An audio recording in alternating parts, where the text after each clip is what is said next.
Oh, hello. Those are some background with some players playing. Yep, Hang on a minute. you're right. They're like, we're still 9 minutes to go. I'm like, well, I Yep, can't hi, hear anything. we've got you now. Hello, this is Jonathan on position 1. Jonathan speaking in his best accent and trying to talk nicely with Kerry Pothast. Kerry, how are you today, young lady? I'm good. Oh, yes, I can hear myself. That's All good. much more swanky. All good. Excellent. Can you people in the van hear us okay? How lovely. How lovely. I can't hear them. You can't hear them? I can't hear anything. Kes can't hear you. Oh. Oh, now I can. Oh, now you can. Yep, all good. All good. Hello. What's your email, mate? Jonathan, Jonathan, .Fogarty, Fogarty, at sap.com. Sap. Sap.com. Can you just scroll down and see how many FIVB they've played? Yes, I can. Please hold. Oh, you're going to have some information in your inbox in 1 second, Thank you. Kerry, which will I don't have... give you Wait. all the information you need about these players, because I'm so kind to you. Oh, he's kind. The problem with that is it's got some of the national, so it's got our national tour ones in there as well. Yeah, so that's normally not they split it all up. Well, now Sometimes that you get points for those national tour events, FIVB points, it's strictly. Ew. Right, check your emails, you two, see if Right. something just turned up for you to make your life. Which one did you send to me? Kerry Pothast? That takes Oh.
Well, hello and welcome to beautiful Shepparton in country Victoria in Australia for the FIVB World Tour event here. It is a privilege to bring it to you. My name is Jonathan Fogarty. Joining me in commentary for this match, Kerry Pothast. Kerry, welcome to you. Thanks, John. What a beautiful setting. Look at the lake in the background. The town folk are out. It's the first time for FIVB World Tour event here in Victoria. Actually, it's the second time. We did have an event many, many years ago in the city of Melbourne, but we're in the country and it's absolutely gorgeous. Look at that blue sky. It's fantastic. And I must say that the people, the local folk, have really embraced beach volleyball. We are going to bring you a men's bronze medal match, and it's going to be a ripper. It is the USA combination of Adam Roberts and Marty Lawrence up against, well, this exciting New Zealand combination, the brothers O'Day, Ben O'Day and his elder brother Sam.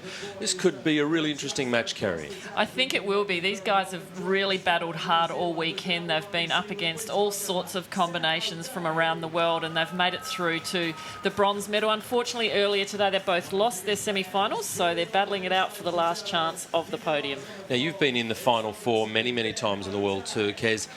Yes, they've both suffered defeats, and here comes Ben O'Day to see his brother Sam.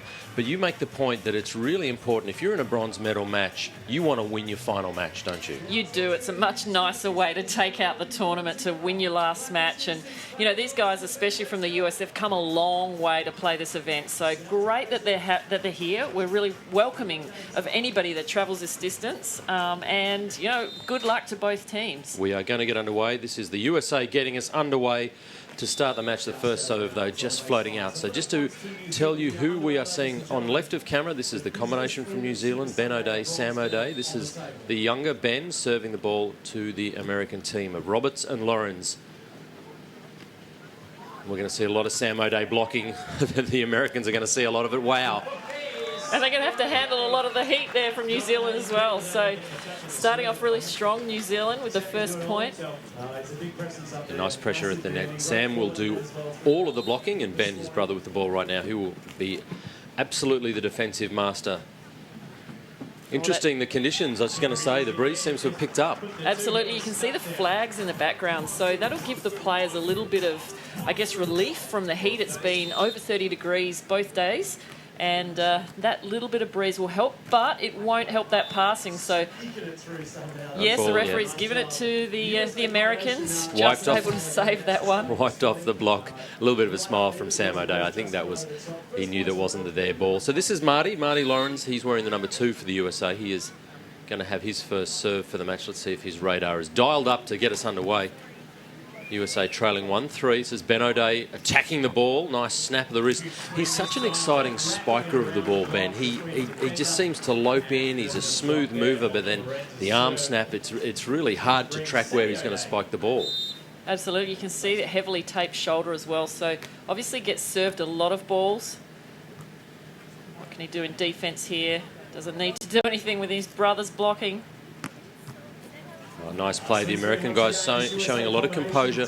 And we talked about that, Kez, the World Tour, very much a seasonal thing, isn't it, for these teams? The team from the USA have come out of their winter with the Kiwi boys who obviously, you know, they're still at the back end of summer. We've seen some of the teams this weekend, Canadians and Austrians, really struggle coming into the heat for the early part of the World Tour, didn't they? Absolutely, and really surprising the heat here in country Victoria. So even in our capital cities at the moment, we don't have this sort of heat. So the funny thing was last night it rained really profusely, so the ground, the sand right now is quite compact. So we're going to see a lot of big hitting in this this final, and also the gold medal match after. Big jump, big blocking. Oh, we're going to see that a lot. We talk a lot about Sam O'Day's blocking. He just gets his hands on a lot of balls, and he really is very strong above the net. This is a really difficult position. If you're at the end of your reach there as the spiker, you just can't wipe off that, can you? Absolutely not. When you've got the hands of him right over the net, nicely placed off the block. So another point for New Zealand. They've really taken this away pretty quickly. Yeah, absolutely, for the team of Andy Roberts and Marty Lawrence. The USA guys have not had probably the start they're after. They're trailing 2-7 at the moment. The New Zealand brothers O'Day. This is Ben. Sam O'Day, again, big hands above the net. That's going to be a real issue for the Americans, getting around this block of Sam O'Day. A little net touch called there. You can see the American athlete. That's Marty just reaching in. Interesting, Kez, the O'Day brothers, they've played a bit on the World Tour before, but this is their first World Tour event since they played together in 2012. So it's been a long time for the brothers to actually come together as a team again. Does that make any difference? What does that mean? I think the great thing is that because they are brothers, they can come together again and just pick up their relationship where they left off. And they had some time apart playing with and having success with different partners, but I think now they're looking forward to getting together and perhaps staying together because the Commonwealth Games are coming up next year. Certainly is. Some great brothers have played beach volleyball over the years. I always think of the Lassiger brothers.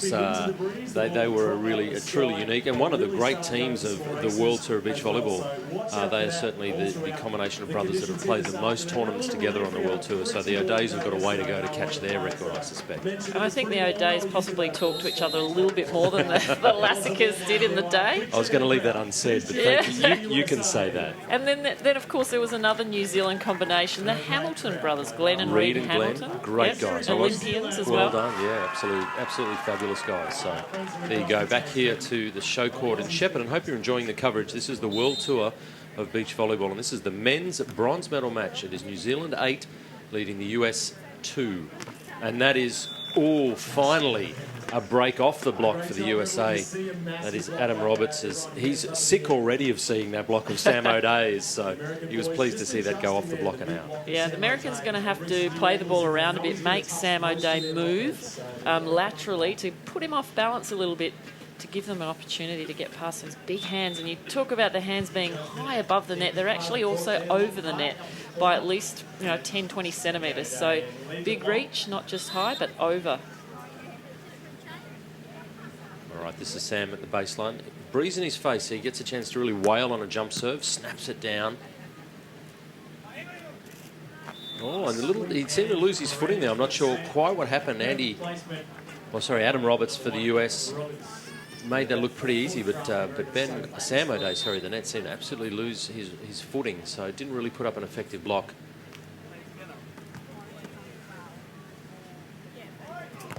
Oh, there you go. There's one right back at you. That was nicely timed. Beautiful block from USA there. Yeah, Marty Lawrence getting his first kill block for the match, and that'll give him a bit of confidence. They're kind of really laid back, this American team. Sometimes you see big personalities coming out of the US teams, but these guys seem, pretty low key. They don't remonstrate much. They don't get too excited. So they've kept a good emotional tempo all weekend. Yeah, it's good probably to stay a little calmer in the beginning, just to sort of work each other out. They haven't played against each other yet, so they've been watching each other play against other teams. Beautiful cross-court spike. Nowhere to go on that defence.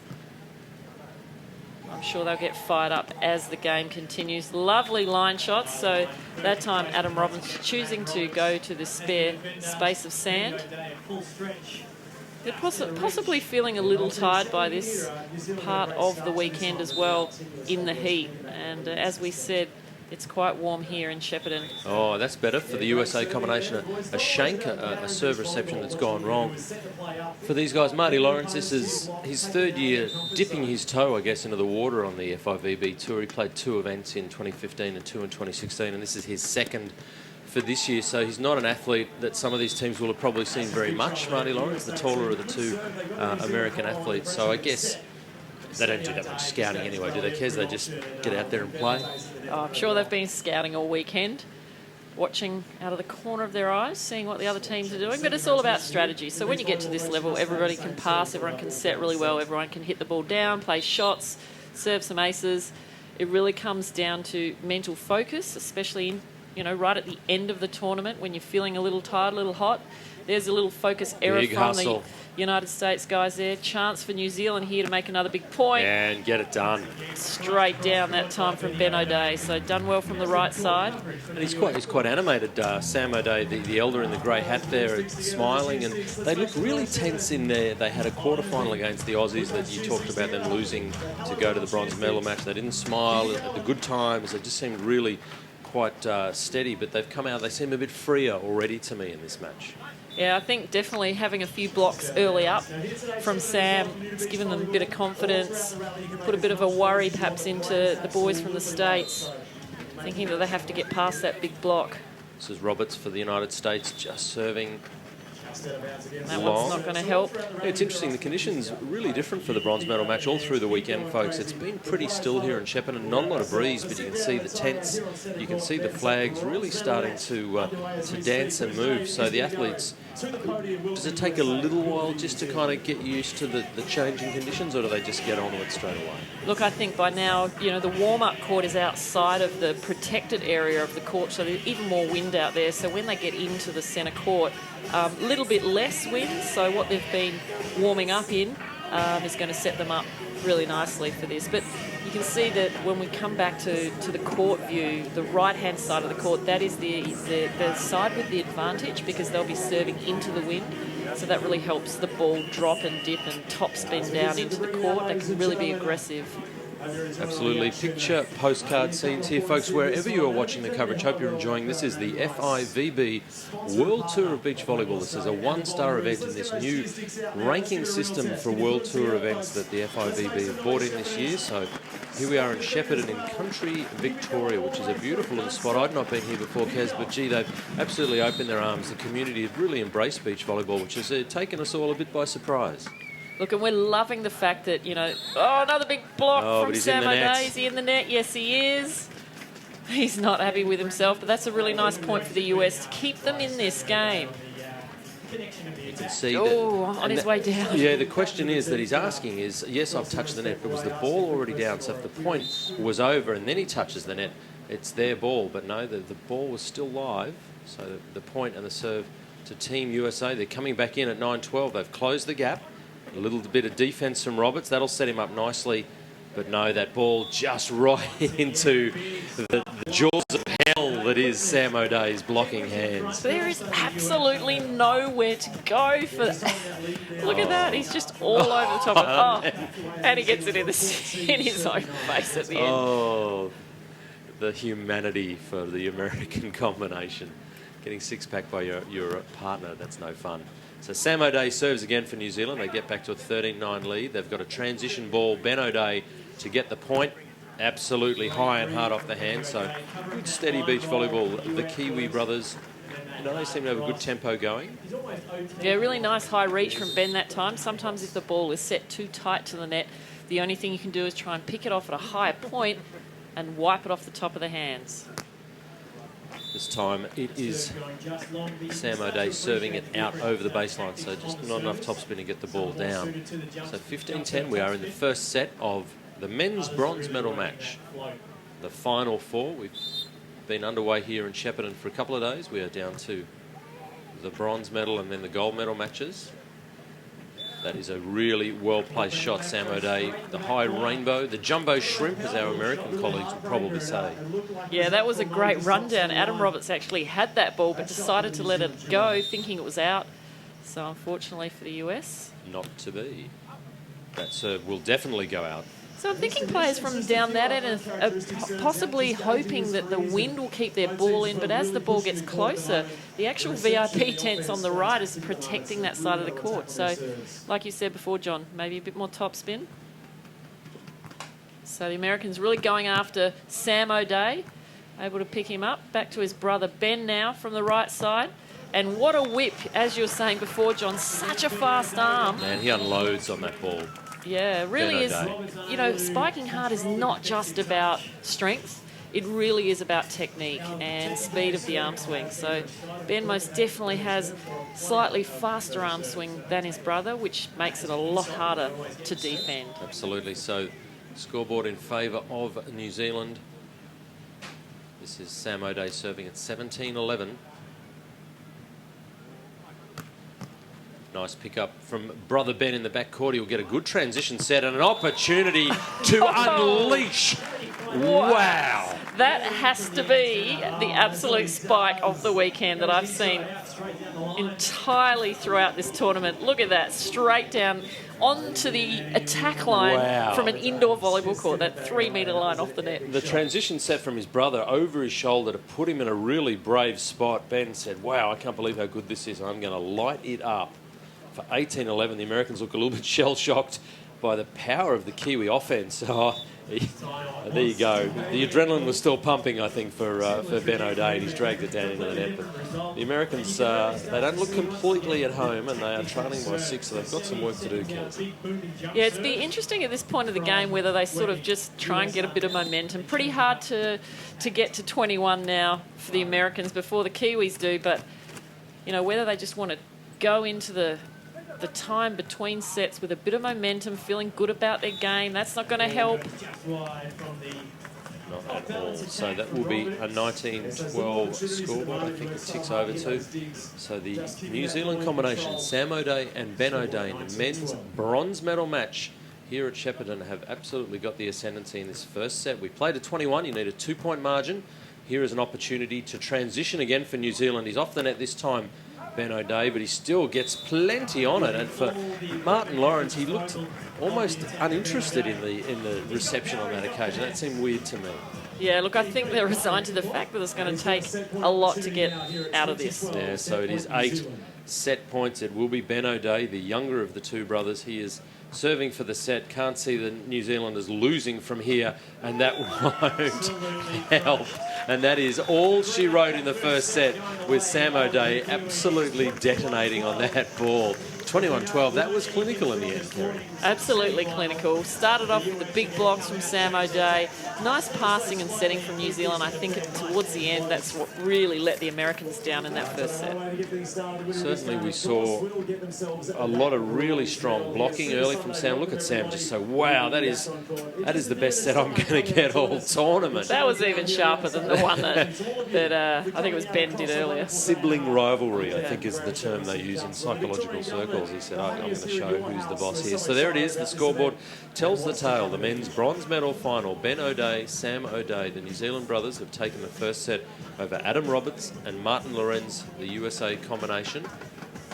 But we saw the USA combination in their first match today, which was the quarterfinal. They dropped a first set pretty clearly like that, and they came back really well. So maybe they're slow starters. I think, Kerry, you made the point at some point it was almost like they'd clocked off in that first set and they were resigned to having to win the second and then maybe a third. So they won't be too disappointed. They started this match needing to win 2 sets of volleyball. They still need to win 2 sets. Yeah, look, these guys are experienced beach volleyball players. Even though they've only played a couple or a handful of FIVB events, they've definitely played on their home soil, the AVP. A lot of experienced players over there. They're not one of the top teams in the States right now, but that's what they're aiming for. They're aiming to climb the rankings, and that's why they're here in the one-star event. So fantastic that we have these smaller World Tour events, 1-star up to 5-star being the biggest events on the World Tour. And it gives not only the players an opportunity to play against players more around their ranking, but also countries like us to hold, more than one of these events. We've got two World Tour events this year, almost back-to-back within Absolutely. 2 weeks of each other in Australia. Of course, this is the first time since 2008 when we were in Adelaide that we've had a World Tour event in Australia. So it's a big deal for us here down under. Don't know where you're watching. Hope you're enjoying the coverage. My name is Jonathan Fogarty. You're joined in commentary by the great Kerry Pothast, and we are enjoying the men's bronze medal match, the USA combination. A little bit of work to do.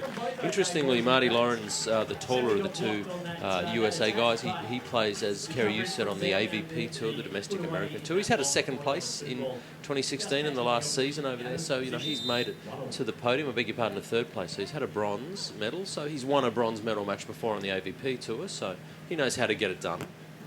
Absolutely, and all these experience they'll be putting in their back pocket, as learning experiences, win or lose today.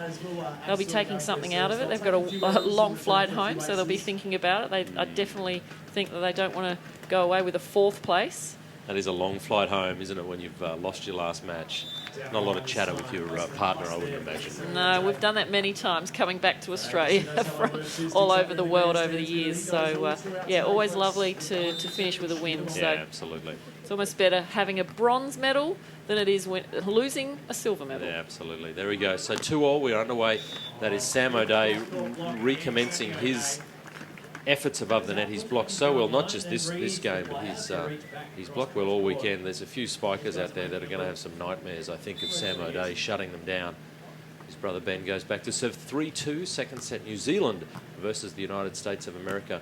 O'Day again, well, of course, he's everywhere.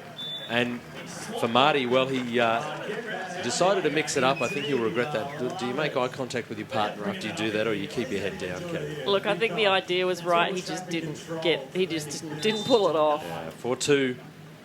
So the New Zealanders looking the better at the early stages of this second set. For the Americans, though, they're going to bounce one off Sam O'Day's head. Well, that's better.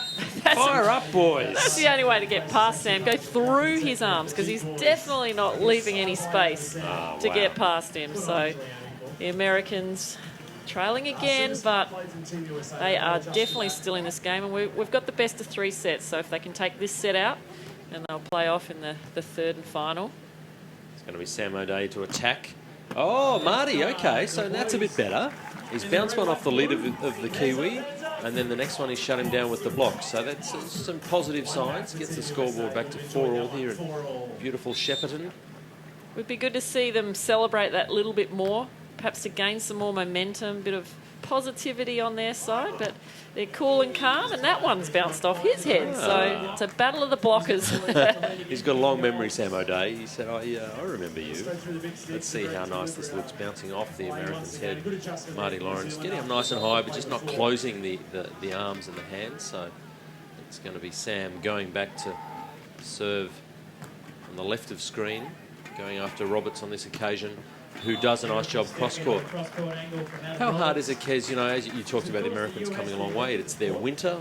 The World Tour goes across all the seasons. So, you know, for the Kiwi boys, they've been training in summer. The Americans have probably not quite summer fit yet. Is that I guess that's part of playing on the World Tour, though, isn't it? Look, it absolutely is, and that's where, you know, the seasonal thing comes into it with some of us, Aussies, Kiwis, perhaps some of the Asian teams. Perhaps at the beginning of the World Tour, we're more on. We're on target. We've had a great summer. We've perhaps been training more.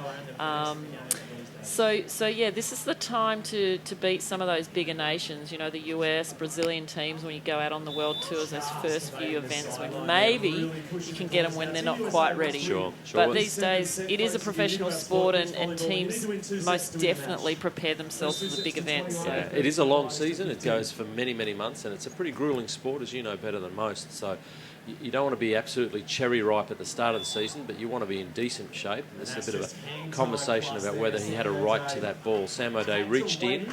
The question Marty Lawrence is asking is, well, does he have any rights to play at a ball that hasn't actually come over the net yet? It's not a block. The referee seemed happy, who is the best placed. So it is 7-6 New Zealand leading over the US in this second set. That ball's rolled off the block. He's going to have to hit that one. Oh, it hits it really well. Yeah, great set from his brother Ben, off the top of his hands, so that ball had to be hit. And nice, easy play. Some talk in volleyball circles, Kerry, that they are considering at the FIVB level as to whether the block touch will remain one of the 3 contacts on beach. In the indoor game, folks, if the blocker touches the ball, it doesn't count as one of your 3 contacts on the beach. It has for a long time. I'd be interested in your thoughts on that one, Kerry. Look, anything to make the rallies, you know, more exciting, and I think sometimes it is exciting that you have to count it as a touch. It just makes it a little bit more different. I quite like the fact that it counts as a touch. I think there's always that unwritten kind of concern that if the blocker just gets a tiny touch on it that you can't really detect, how do you know whether they've hit it 3 times or 4 times? But I think that affects the game so little. It's going to be a second ball swing. Ben O'Day, nice wide open court and no block. That would have looked magnificent. We hope you're enjoying the coverage, folks. This is a men's bronze medal match on the FIVB World Tour. New Zealand leading 1-0 over the USA, and in the second set, leading 10-6 and looking pretty good at the moment. Yeah, the Americans, the passing really has been troubling them. So the New Zealanders using a combination of some jump topspin serves and float serves. Just too much heat from Ben O'Day on that ball. Yeah, the overpass really broke apart the Americans' defensive structure, and they really had nowhere to hide. So Sam and Ben chilled as bro, just sitting back, enjoying life, the bronze medal match. They came here with high hopes. They've got a couple of really good men's teams. And you talked about the Commonwealth Games next year, Kerry. So for the Americans, that's obviously not on their program, but for the Australians, the Canadians, and of course the Kiwis, that's now a major milestone in a program's development, isn't it? Absolutely. So for our countries, the Commonwealth Games is quite a large event. and any medals won at the Commonwealth Games can really shoot our sport up in the rankings of the other sports that we need to compete against for sponsors, TV rights, all those sorts of things here in Australia. Obviously, we have the men's football codes, which makes it really tough. We have the women netball, which is played by Commonwealth countries.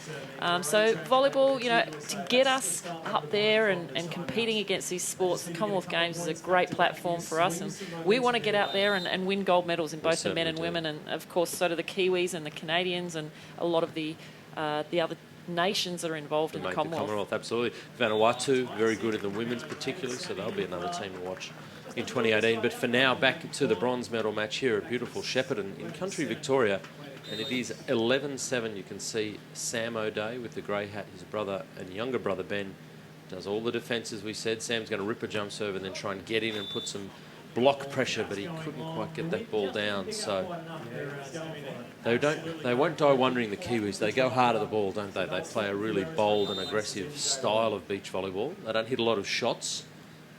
No, they must definitely use their attacking strengths. That time sometimes not working for Ben there. It looks like he was aiming to hit that ball down the line, just hitting across his body, contacting the ball a little bit too late and dragging that down into the net. So going for the big hit again. So a bit of an error for the Kiwis. Haven't seen many of those yet, except in the serving. Both teams having a bit of trouble keeping that ball in. A few balls floating deep. So the side switch now. The players get to sit down. 9-12. New Zealand looking strong, one set up. It's a 3-point ball game, 12-9. Yeah, absolutely. It's been pretty much the Kiwis, as we say down under here. We call them the Kiwis. The New Zealand combination have pretty much been in control since the outset of this match. Sam O'Day in the grey hat there really started well blocking. He did a really nice job to get a couple of quick early points, and they really haven't looked back from there. Ben O'Day, his brother, doing a nice job. Adam Roberts for the United States, originally from Myrtle Beach. Let's bring him out, ladies and gentlemen. And I must admit, I am surprised by what the internet is reporting his age to be, Kerry. I must admit he's 41 years of age. Wow, I did not... who'd have thunk it? There's a lot of experience right there. That is a lot of experience right there, so... all props to him. His best international finish. He's had a 9th on the FIVB tour. He's been around a while. Wow, 41 years of age, so he's probably the guy that's got to use his experience to try and drag them back into this match. And there was a bit of experience right there, passing the ball up to his partner, Marty, to hit the second ball. So that's what I love about this sport. I mean, you can start playing this sport. We had a girl, or have a girl, in our national program, Maria Fay, who played her first World Tour event at the age of 14. And here you see somebody playing, possibly one of their final ones, but yeah, I'm sure he wants to keep going. But 41 years of age, that's a pretty good age span. Absolutely, absolutely. So this is Sam to serve, 13-10. They go after the veteran. I think I can call him that without being too disrespectful. Nice defence by Ben. And he tries to chop it around, and it just sort of drops on him. A little bit of a lazy turn of the shoulder there. I don't think he's really committed to that shot, and drags it down into the net. So probably not a surprise that didn't go into play. It's really an outrageous angle to try and get from there. 11-13 now. It's Marty serving for the USA. Can he get a block? Great dig, but just too much heat again. Ben O'Day with that sizzling arm of his. So the Americans changing tacks now, going after to Ben. They have been serving Sam mainly up until now, so maybe they're looking for a few more errors this time from Ben, maybe thinking that Ben's not quite ready. That ball's going to go well wide. It felt like a mishit there for Roberts. He really just got underneath the ball, no way of snapping over. He is 6'1" in height, which is a reasonable height. But gosh, nowadays, these other athletes are well over sort of 6'5". So if you get the ball out of position and you're only 6'1", it's very hard for you to get it down into an 8x8 court, isn't it? Totally. When you've got a blocker like Sam O'Day in your face and reaching right over the net, really, it's almost like hitting inside a phone box, coming straight back at you. Absolutely. Thought you'd like that old joke, John. That old chestnut. Was that one of yours? No. I claim no responsibility for that expression. There you go. The lads will change ends. 16-12. New Zealand really in cruise now. I think with one set to love up and a 16-12 scoreline, it's going to be very hard for New Zealand to lose in this bronze medal match. Is that the kiss of death? Maybe it is. I hate to do that to my Kiwi brothers and sisters, but they're looking really solid now, the O'Days. Up by 4. No block. Sam O'Day gets caught out, though. He peeled back. Did you like doing that, Kerry? You predominantly blocked. Do you enjoy peeling back to pick that ball up? Is that a good Loved thing? it. Yeah. Absolutely loved it. I was much better at peeling back off the net and playing defence than I actually was at blocking. So you don't see that happen very often in the men's game because they are so precise with their sets. They're so tight on the net like that. And if you do peel off the net, you're just asking for it to be put down at your toes, basically. So, yeah, it's just a change-up strategy. Sometimes it can cause an error because your opponent gets a bit excited having a free net. Yeah, I was good at dragging it down into the net. Speaking of dragging it down into the net, Marty Lawrence will be disappointed, and that's sort of that disconsolate look that they got in the first set, and it all got ugly really, really quickly in 18-13. Ben O'Day, Sam O'Day in the bronze medal match looking like they are in control of the situation. Little chicken wing pick up there, but it's a much better cross-court hit there from Adam Roberts to put that one away. Yeah, that's all right. 14-18 now. USA down by 4. They need to get on a service run, though. They're not putting a lot of serve pressure on from that end. It's a bit hard with the breeze, so Ben and Sam can just pretty much guide the ball around the court at their will. So 19-14, it is getting grim for Team USA. It is going to be Sam O'Day to really go after his jump serve, I suspect, or just a little floater. Thanks, Sam. Oh, I think that's too high and no hands involved. This is indeed the case. So, ladies and gentlemen, in the bronze medal match, USA versus New Zealand, Ben and Sam O'Day have got 6 bronze medal points, and it looks like it might be curtains for the USA team as Sam O'Day is just about to serve for the bronze medal.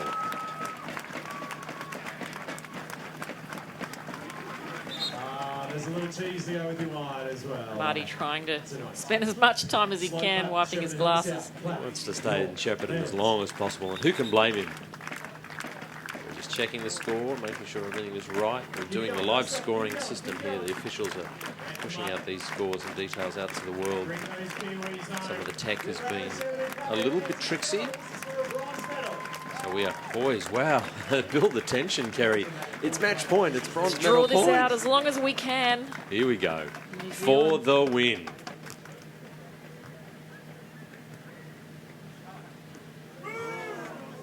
Nice push of the net by Sam O'Day. Can't. Oh, surely. Yes, why not? He started with a block. He finished with a block. The bronze medal, ladies and gentlemen, has been won by Team New Zealand. Congratulations, Ben O'Day and Sam O'Day. Their first international outing here in Australia, and it is great to see them back as a team, and they should be happy carry a bronze medal. Absolutely. Look, they go home with a medal. They were definitely disappointed this morning, but these boys have won a medal. They go back to New Zealand with the bronze. Unfortunately for the USA, thanks so much for coming, guys. It was great having them here. It just wasn't their afternoon. No, absolutely.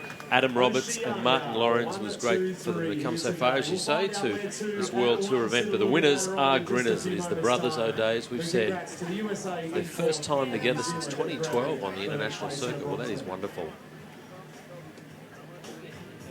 Don't go too far, ladies and gentlemen. Next up, of course, it will be the gold medal match for the men. We're looking forward to that one very much. But for now, it's the Kiwis that are basking in the glory here at Shepparton in a wonderful event.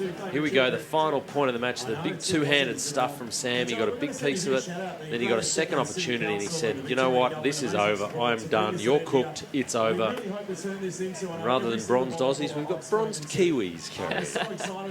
Who'd have thunk? Look at that swat. Ben's like, sure, bro. Sure. That's great.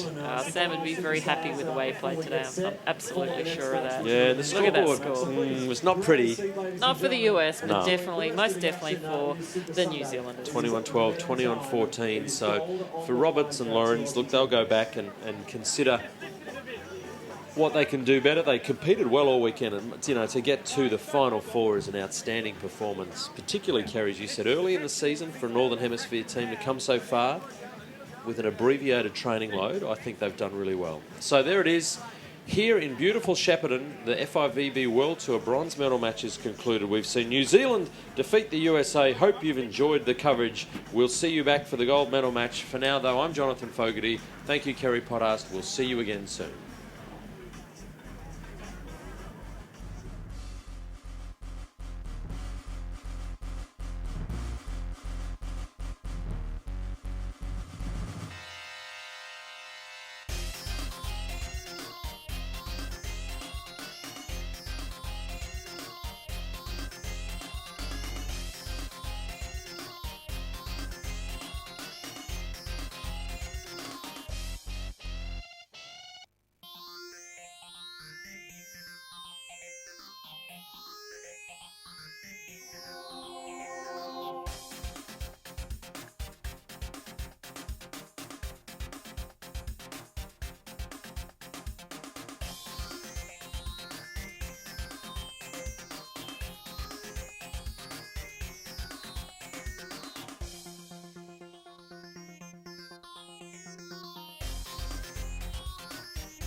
Hello and welcome wherever in the world you are to the FIVB World Tour of Beach Volleyball. We are in beautiful Shepparton in country Victoria. Based on the floodplain of the Goulburn River, northern Victoria finds us about 2 hours drive from beautiful Melbourne, and it is a fabulous scene we have here today. My name is Jonathan Fogarty. Joining me for this match in commentary, the lovely Kerry Potters. Kerry, hello and welcome. Welcome and thank you, John. What a beautiful setting we have, and we're looking forward to an unreal gold medal match here between the two Aussies. Oh, absolutely. The number one seeds, Chris McHugh and Damien Schumann, up against Cole Durant and Zachary Schubert, an all-Australian gold medal match, and this is a famous day for Australian beach volleyball. The last time an Australian men's team won a gold medal on the World Tour was all the way back in 2001 in Berlin, and your friend Julian Prosser was the last to win a gold medal on the World Tour. So he's in our thoughts today, and this is a famous day for us. And what's more famous is there's two Aussies, not just one Aussie team, but two Aussies teams have made it through to this gold medal match. So they won their semi-finals this morning, and they both won in really strong style. I cannot pick a difference between these two teams. They're both new combinations. You see there, Cole Durant, Zach Schubert, I guess the younger of the two teams, and wow, haven't they been playing well against Damien Schumann and Chris McHugh, also a new combination. So yeah, it's really going to be an interesting game. Hard to pick. This I know for sure, Kerry Potters. Australia will win gold and silver today, and it is going to be one of those two teams that get it done. The best of three sets. We haven't had a World Tour event in Australia since 2008 in Adelaide, so lots of historic moments here for our sport, and it's wonderful to see. Basically, our number one and two men's teams have beaten some really good teams and made it to the final. Here they come, Cole Durant, the 25-year-old, in the form of his life at the moment, Kerry. Absolutely, and there's his young partner, Zach Schubert. Now, this man has been making his mark in the world of men's beach volleyball in this event. He has just come from a junior level and just advanced to the senior level with absolute ease. Absolutely. These are the more veteran combination, I guess. The great man, Chris McHugh, 27 years of age. Multiple times he's been Asian champion. Now he finds himself in 2017 rejuvenated, refreshed, and with a new partner. And I like the 2017 version of Chris McHugh. Yeah, Chris is looking really relaxed. He's playing with, we're calling him the elder statesman, Damien Schumann. Great defender, Chris, great blocker, big bang spiker at the net. But, you know, they're having fun. And Chris has just come back from having surgery 9 months ago on his shoulder. Damien's really been waiting for an opportunity to play with somebody like Chris to take Damien to the next level. They're both training together in Adelaide, as are all four of these boys. So here we go. Fingers crossed for a good game. The gold medal match in Shepparton is underway. The FIVB World Tour. The gold medal match, it is Australia v Australia. So just so you know who's who, in the white is Cole Durant and Zach Schubert, and in the green and gold, Damien Schumann and Chris McHugh. So Oz 2 are the team in white, and they get the first point of the match. This is the young tyro, the 21-year-old Zachary Schubert, who's doing such a great job, Kerry, as you've said. So really a wide-open affair, this one. Now, it's going to be interesting to see who goes after who in this game. So starting out on Chris McHugh, being the bigger of the two between him and Damien, I guess Cole Durant thinks he could pose more of a threat as a block than trying to pick up Damien's, cuts and shots all around the court.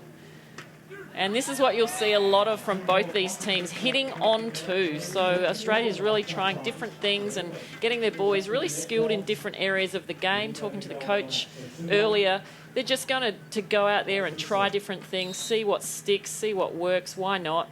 When you're up against, players from all over the world, excelling at this game, and we are so far away from a lot of our competition. We've got to try different things. Why not? Well, that is a good start to the white team, Australia 2, whatever you want to call them. It is Cole and Zach. This is Cole Durant serving at 3-1 up, so they've started a little bit stronger, a little more solid. This is McHugh, though, going hard cross-court, and an error from him maybe a bit too much angle. We've seen the matches played all weekend, Kerry, in pretty still conditions, but here we are in the final match for the men, the gold medal match, and the breeze has picked up, the conditions just subtly different. Yeah, I like the little bit of a breeze because yesterday, look, it felt like it was about 45 degrees Celsius on the main court. There was no breeze. The sun was just burning hot. That's burning hot. That is burning hot. The Chris handset, McHugh. though. Damien Schumann just turned and pivoted the ball. Look at that setting skill from Schumann. And I think McHugh couldn't believe his eyes were like saucers. Love that about Australians. We use our hands for setting. It really gives you a great opportunity to move the ball around and place it in a great hitting position for the spiker. But that time, Australia 2 not able to control just the simple float serve. So a little bit of nerves, perhaps, from both sides. A couple of little errors that are not characteristic until these two teams settle in. First time for these teams in an FIVB final, that's for sure. Kerry, is it hard when you trained against a team to then actually go into a match situation against them, or it's just another team? Well, look, it's interesting. I wouldn't say it's hard or easy. It's just interesting because, you know, emotions play a part. You know, these guys are your mates. You don't want to come across in a bad way against your mates, but at the same time you've got to put on your game face and be a warrior out there and battle for your own team. That's just the two of you on that side. So a little bit of nerves, as I said. Yeah. Cole hitting that ball out. 2 in a row. Cole Durant going for big heat deep into the court with a spike, but he's missed 2 in a row. So the number 1 seeds, Schumann and McHugh, take the lead at 5-4. So very early in this gold medal match. So great to see 2 Australian men's team in a final in a World Tour event. Schumann is digging everything right now, but he can't hit the winner. Looking for the top of the block there, but just floating it out off the top of his fingers, I think. Pop, look at that. Digging everything, deep knee bend. Yeah, looking for some hand, didn't get it. I'm sure Zach Schubert would have told him if he'd got a touch on the block. Love the fact that Zach Schubert is going for his serves, big jump serving into the wind. In the quarter-final, or sorry, the semi-final before this, his jump serve was the difference between the two teams. He really lit up. He said in the preamble, Kerry, that he's gone from junior stardom to really stepping up at the senior level. I think it was the semi-final of this tournament. He really came of age. Zach Schubert played out of his skin, so great stuff from him. That's Schumann, though. A little fist pump there. He's been complimented by most of the teams in this competition, Kerry, by not being served. The shorter of the two athletes, they're going at the taller Chris McHugh. The ball control of Damien Schumann is legendary, and the highest compliment you can give a player is not serve the ball to them. So that's a high compliment indeed. 6-all the score, Australia v Australia. The gold medal match. Look at that one-arm spear from Schumann. He's everywhere. Oh, he touched that one as well. He's a human digger. He digs everything. Little bobcat in the backcourt. Look at him fly. Champion gets it back into play. It's very hard to find the sand when Schumann is on the court. 7-6 now, the team in white. This is Cole Durant just easing his serve in. It's going to be Chris McHugh to rip. No, the ball just too close. Oh, Zach got a little bit ahead of himself there. Thought he had a second ball opportunity, but could not convert. The other reason the boys could be targeting Chris McHugh is that they're taking away his ability to hit the second ball, because Damien Schumann's such a good passer. He can put the ball on the net, and it's so hard to defend that second ball. So that could be the reason as well that they're going after Chris McHugh. But again, we'll leave it as it's a compliment to Damien's offense. I like it. I like it. That is Damien Schumann serving, so it's going to be Zach going. This time his second ball attack much sturdier into the corner. So such a hard ball to hit too for a right-hander coming from the right side to really get around and spin and try and keep that hard power spike in the court. So they've obviously been practicing that a lot together as a team. Wow, you see the ball really moved around, really affected by the wind now. So the conditions really having an impact on the play. And you'll see the number 1 seeds in the green and gold not able to get the ball back into play. So what's been a pretty benign weekend. It's been hot here in Shepparton, folks. It must be said that some of the Northern Hemisphere teams really haven't coped with the heat, Kerry. We've seen some Austrian lads yesterday struggle big time. The Canadian girls were telling us how difficult they'd come from training indoors because it was snowing outside straight to Shepparton. But for the Aussie teams, I guess the conditions are no excuse today. No, perfect conditions here, and it rained quite heavily overnight, so the sand is quite compacted today. Yesterday we saw the sand actually flying around. It was so dry that the sand was flying around, and every time they had a rally there was kind of a bit of a dusty level. But today, and obviously we're watering the courts down as well to keep that down, but today no need doing that because the sand is quite compacted from the rain overnight, so nice to jump out of. Yeah, beautiful conditions. Looks fabulous out there. Touched off the block. This ball will have to go into play from McHugh. Does well, but it's going to set up nicely for Cole to rip one. Takes the pace off it. Really mentally improved his game a lot, Cole Durant. I thought he was a bit feisty as a younger lad. Maybe wouldn't have made that good option, but here is an opportunity on transition for him to use his brain, and he didn't try and pound the ball. He just placed it. I think it's a really good development. He's matured nicely. Definitely more consistent than the years, and that goes with full-time training. So Cole has moved to South Australia, training with the Centre of Excellence down there with the AIS group, and it's definitely helped his game. Blossomed, I would use the expression. Speaking of blossom, Damien Schumann also has joined the full-time program as a 29-year-old athlete. It's a very different kind of mindset, and the coaches apparently love Damien Schumann. They're used to getting these young kids in kind of at the start of their careers, but Schumann is a 29, he's an adult, but the coaches are loving it. Yeah, Schumann, the elder statesman, I asked him the other day, do you feel like a bit of a leader down there? And he goes, he's very humble, but he said, in the end, he says, I think I do.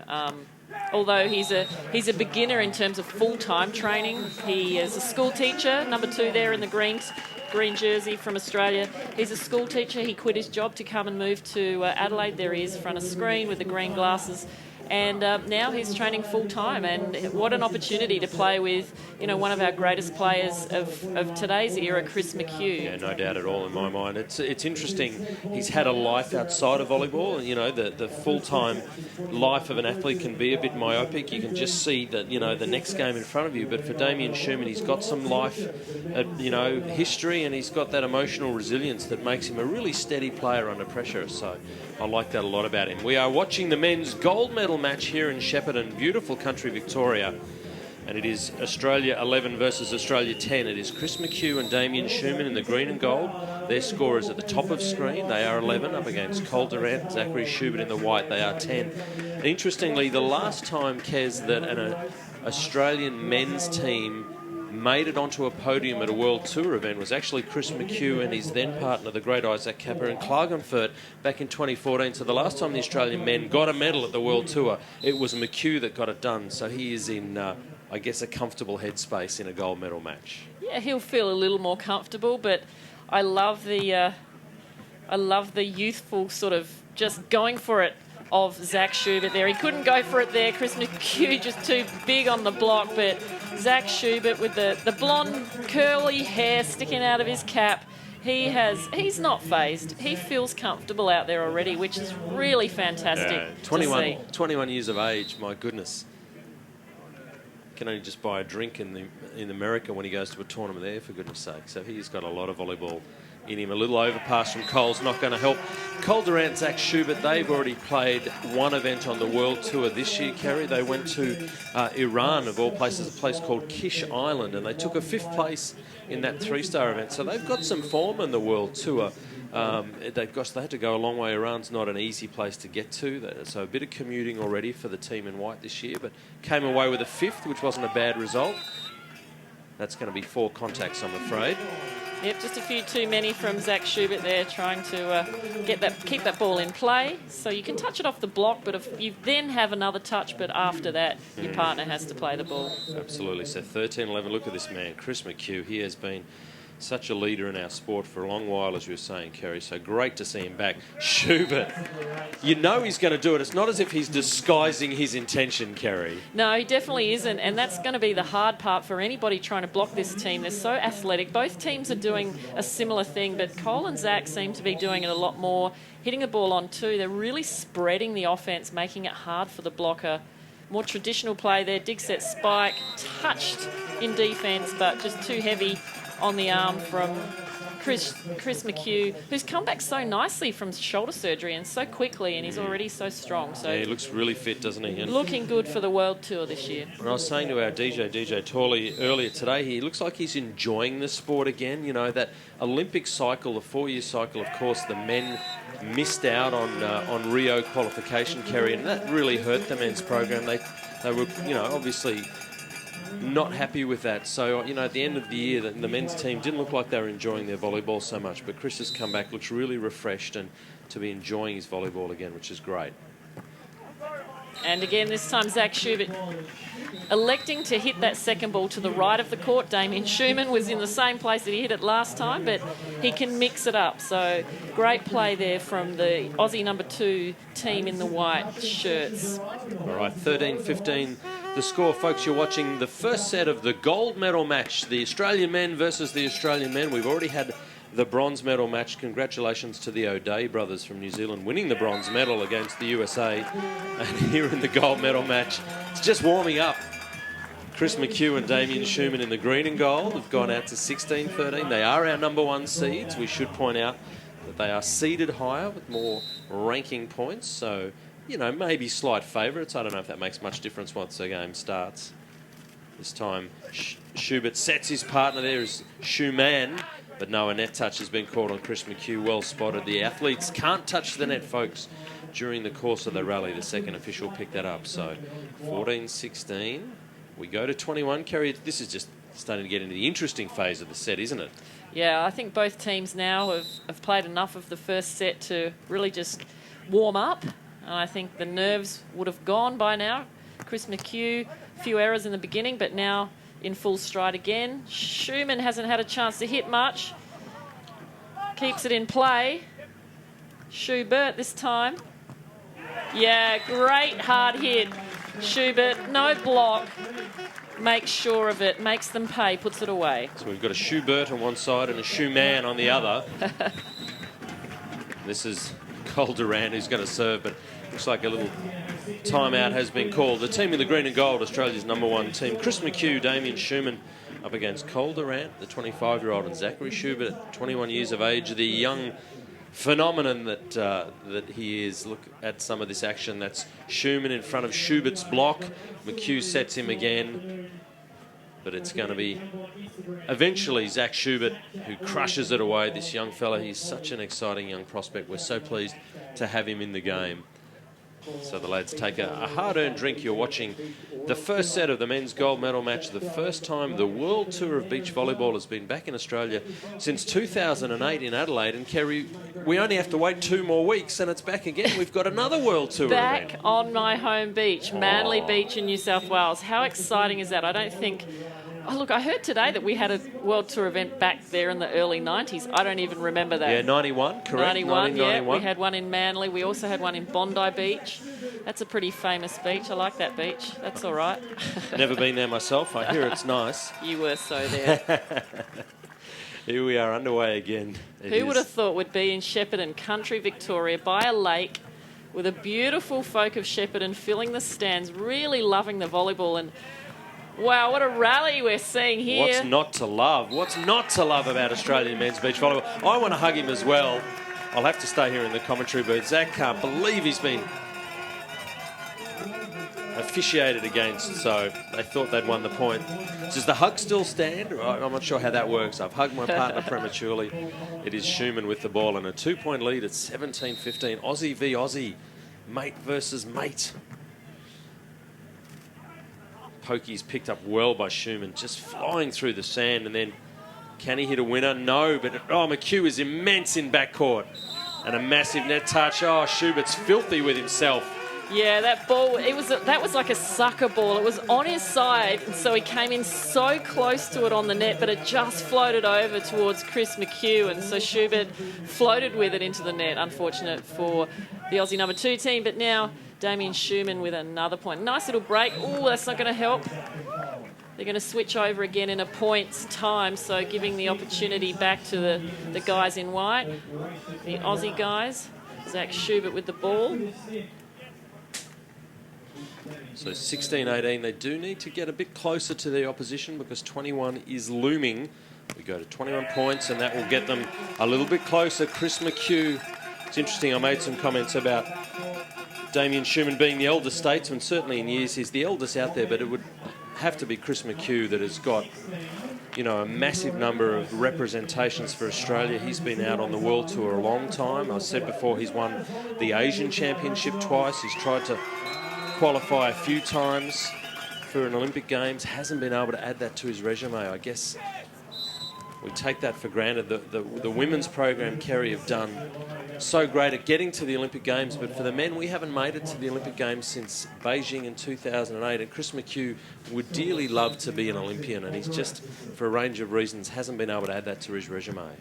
Well, he's got another 4 years to try and get there, get to Tokyo. Who will be going to Tokyo is anyone's question. Oh, it still feels a ways away, but for now, 20 points to 17. It is Chris McHugh and Damien Schumann who have got a set point.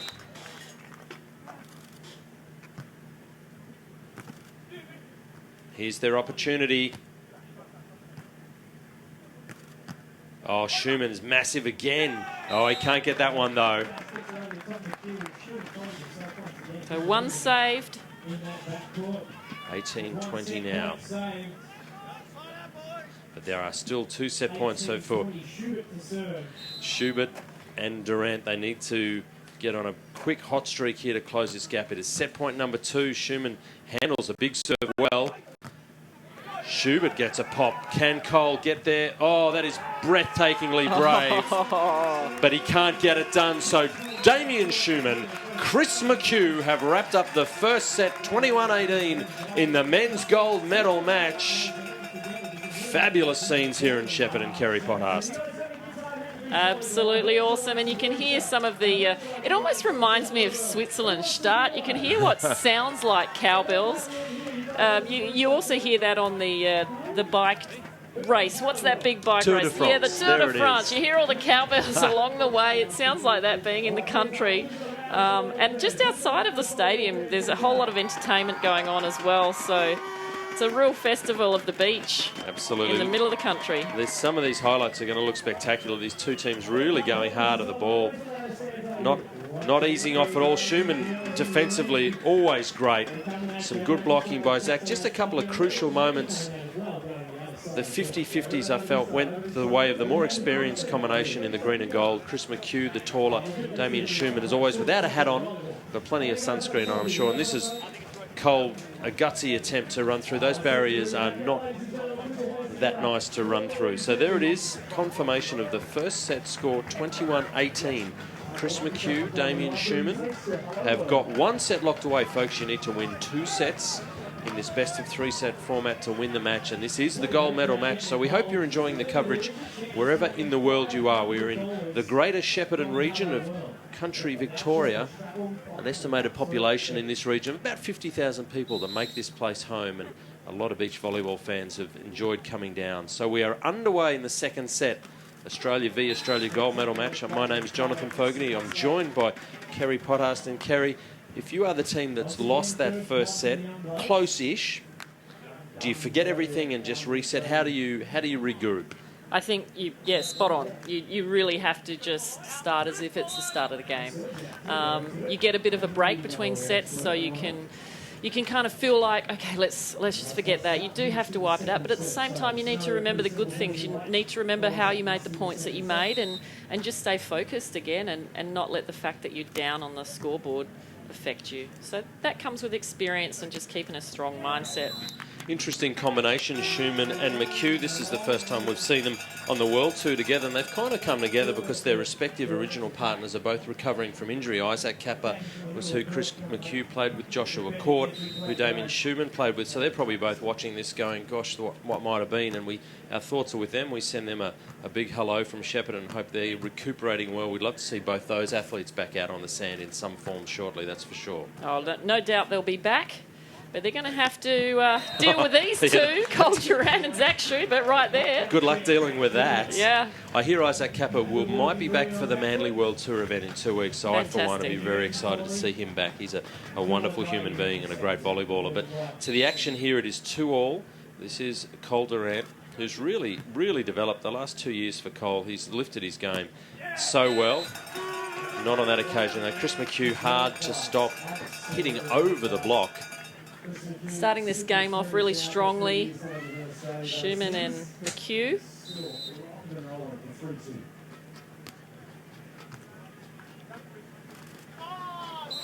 Is that off the hands? Yes, it is. So Schubert just able to save that ball tight to the net off the hands of Chris McHugh. Last person to touch the ball before it goes out on their side.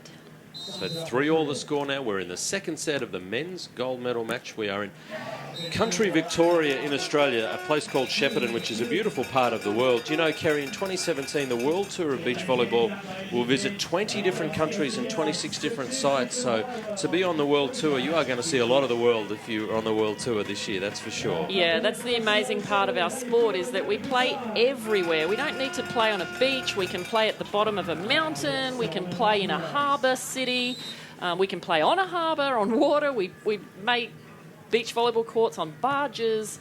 It's just the most picturesque places that we play this sport. And absolutely, if the volleyball fans of New South Wales don't come out in 2 weeks' time in big numbers to Manly Beach and support a Kerry, I'll be very disappointed and very surprised too. I bet they will. Well, look, there'll be more room for us and all of our friends and family, because we're going to be down there. I'm going to be there. You're going to be there, John. We're going to have the best of the Australian beach volleyball player community there. All their friends, family, thousands of locals. Yeah, it's great to be there as well. An epic weekend, 2 weekends' time. Volley Fest in Manly, but for now we are in beautiful Shepparton. And it is 5-4. This is Cole Durant just easing off on his jump serve a little bit, just getting the ball into play. Scrambling opportunity. Schumann decides to take the ball. McHugh picked up again by Durant. This is a cracking rally. Soft hands. McHugh, can he finish it? No, he can't. My goodness, this is a rally for the ages. Oh, you've been jousted. Tiny man just took you to school. Wow. And then they pointed at each other. I thought for a moment that this was going to end, or on several occasions. The ball's on the net, the joust once. And then Schumann decides to block. That is unbelievable. So 6-4 Cole. Zach up by 2. They need to win this set, folks. Simple as that. The team in the white, the Australian 2 team, they dropped the first set in a close one, 21-18, to this team reclining in the VIP Players Lounge. So for the team in white, it's really all or nothing. There is no more volleyball to be played after this match for the men, so you can leave it all out on court. Folk of Shepparton have really embraced it. I'm not sure some of the folk here in country Victoria knew what to make of beach volleyball when we started setting up, but they've been converted, I think, Kerry. Absolutely, they've been converted, and the media here has been fantastic. We've been on the front page of all the newspapers. Our players have really embraced the media attention as well, so it's great to see. We're loving it here, and loving seeing 2 Australian men's teams in the gold medal match. So Australia will win gold today. Absolutely guaranteed. 100% for sure that we will win a gold medal. We're just not sure who, folks. The 2 Australian teams. Nice to see the slap of hands as they come back out on the court. Did you like doing that, Kerry? Did you cross under the net and slap hands? Or did Always. That was Absolutely, your thing. You were yeah. such a sportswoman, though. Yeah, you were look, very fair-minded. Sometimes we see the players walking around the posts. I don't quite get that personally. Let's, They're maybe getting their steps up. Maybe it's about them just staying focused on their game. But I really like the old school sort of, really acknowledge the players under the net, respecting the other team. Oh, disrespect there. Yeah. It's no respect. The 21-year-old teeing off on the 29-year-old. Schumann catching it high up on his shoulder. That was a nice swing. Doesn't he look focused, though, Zach Schubert? He's not being silly about, putting a ball down like that. Some players, when they're younger, they can get a little bit excited and sort of rah-rah, but Zach Schubert, he's got a pretty mature head on his shoulders. He's looked very focused the entire weekend. That's Chris McHugh drilling the ball off his hands and out. So nice comeback for the 27-year-old Chris McHugh. Second set, nice and close, 5-7. Schumann trailing by 2. Picks out the youngster, but McHugh is there on the block. Ungainly second ball this time from Zach, but gets it into play. Schumann, though, calm and calculating. Such good vision on the court, Damien Schumann, whether he's playing defensively or in that position, Kerry, offensively. He seems to see the court really well. Yeah, and then he places the ball spectacularly. I mean, he's probably practiced that shot thousands of times. Deep Going to have to come. There it goes. Schumann. Will Zach get a set? He won't. Cole Durant hitting the second ball. We see this a lot. I talked to the guys in white, to Cole and Zach, a little bit earlier yesterday about the way they're playing. And they're doing this deliberately, this really dynamic style where the serve reception, they put it up into a hittable position, and then the player that gets the second contact has got the choice of either jumping and setting it back to their partner or hitting it. And what they're trying to do is make the blocker on the other team really work hard from side to side laterally, and it must take a physical toll. It's good when you're young. I'm not sure as they get older, they're going to be able to keep doing that. But boy, why not give it a go? Look, as we said, I think earlier, that the Australians, sometimes we have to battle teams, especially from the US and Brazil, that have got such strong national tours, and they're playing high-level competition every single week.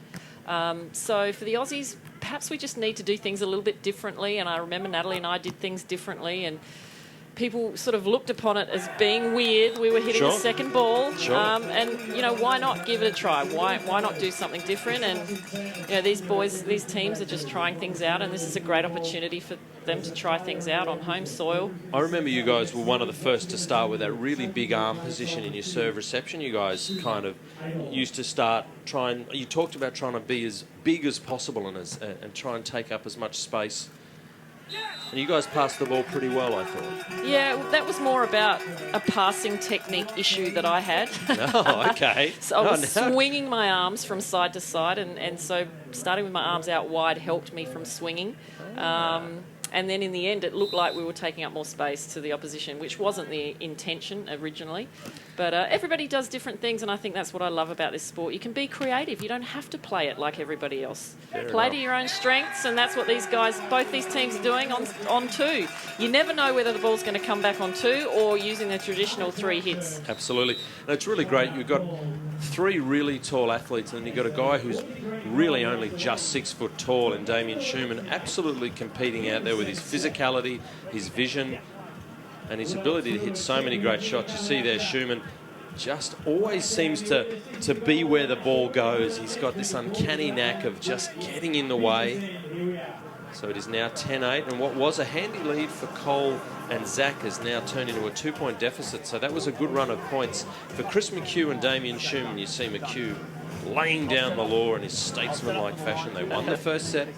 They lead 10-8 in the second. Folks, this is the gold medal match of the FIVB World Tour event here in Shepparton in country Victoria. The Hello World Volleyroos in action, all 4 of them. The training squad going head-to-head.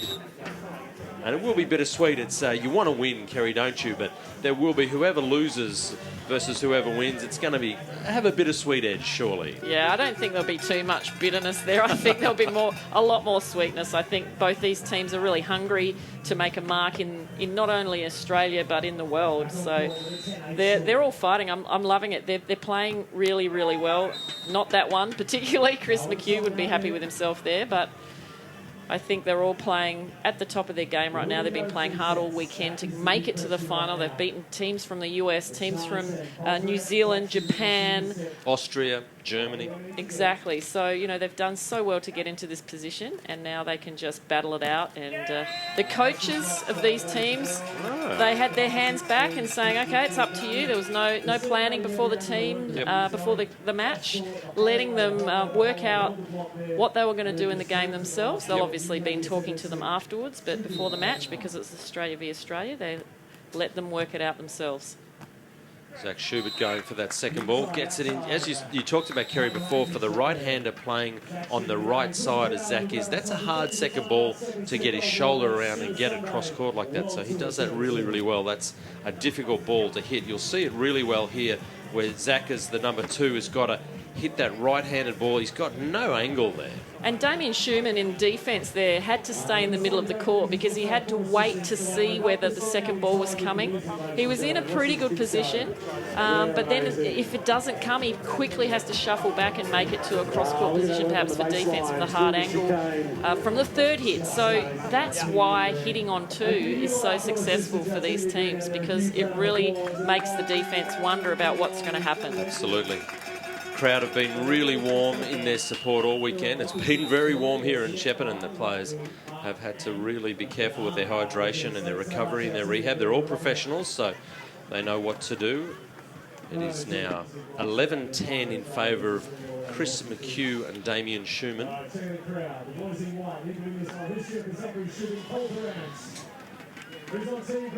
But they are receiving serve, Cole Durant, Zachary Schubert. This is Zach with the ball.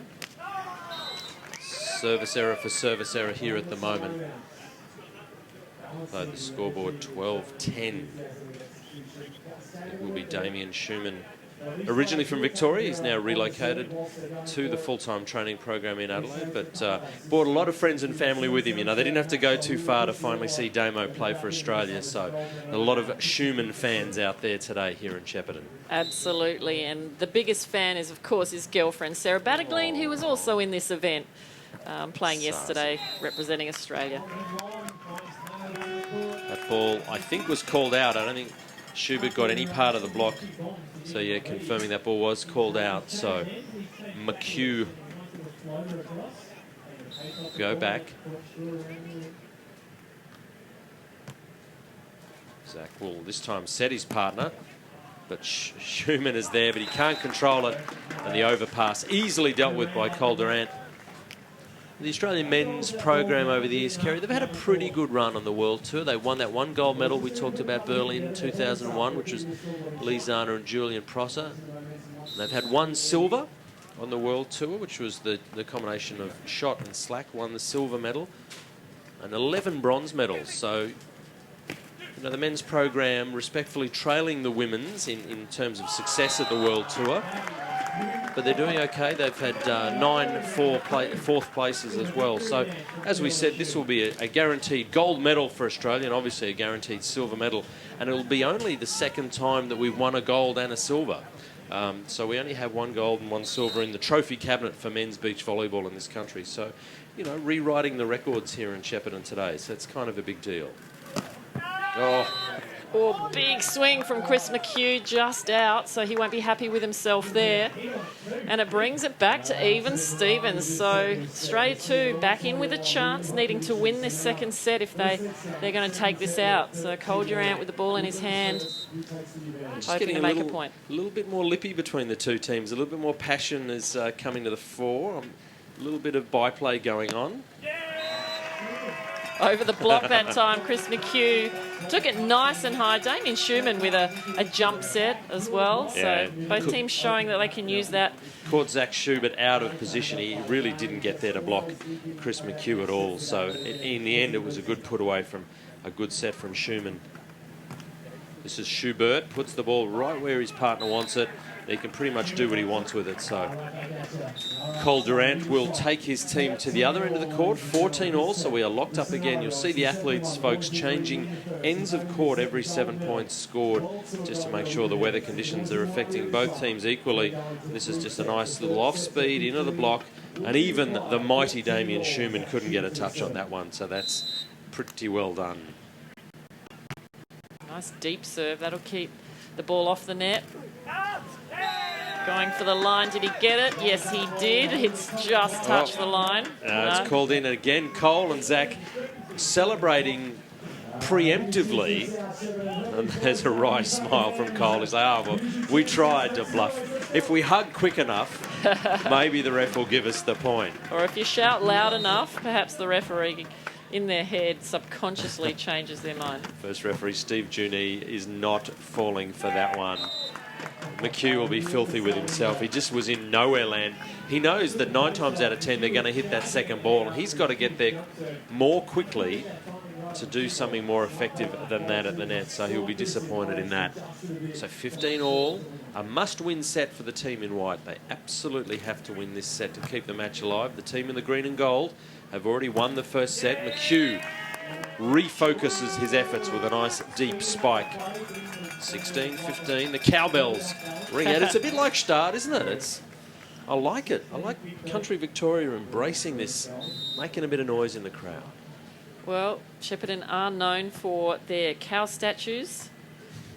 They're in the streets, and there is a statue just outside. That was a very nice, strong play. Both teams coming together well still. There's a statue just outside, John, with a bikini on it. Yes, green and gold bikini outside the court. A cow with the green and gold bikini. The green and gold, Damien Schumann flying through the air. A superhuman dig from Damien Schumann. That is absolutely what he's all about. And cleverly, he's probably a bit winded, Kerry. When you land like that on your midriff, you're going to knock the wind out of yourself. So he's cleverly stolen the referee's handkerchief to clean his glasses. What he's actually doing is buying himself about 30 seconds to get his breath back. No one's falling for that Damien Schumann. That is the oldest trick in the book. 17-15. He can do whatever he likes. Who am I kidding? He could be the mayor of Shepparton if he wins the gold medal today, let me tell you. He'll feel like the mayor. Oh, with a block like that. Chris McHugh really needed, the boys in green really needed something different here. They really needed, they hadn't got a block for a while, a big block like that. 18-15 now. They've got the lead and they have the first set, so the pressure well and truly back on Cole and Zach, and then little skill errors like that is going to make it really difficult. The youngster, the 21-year-old, doesn't have the reserves of experience to dip into to work out how to drag himself back into this match.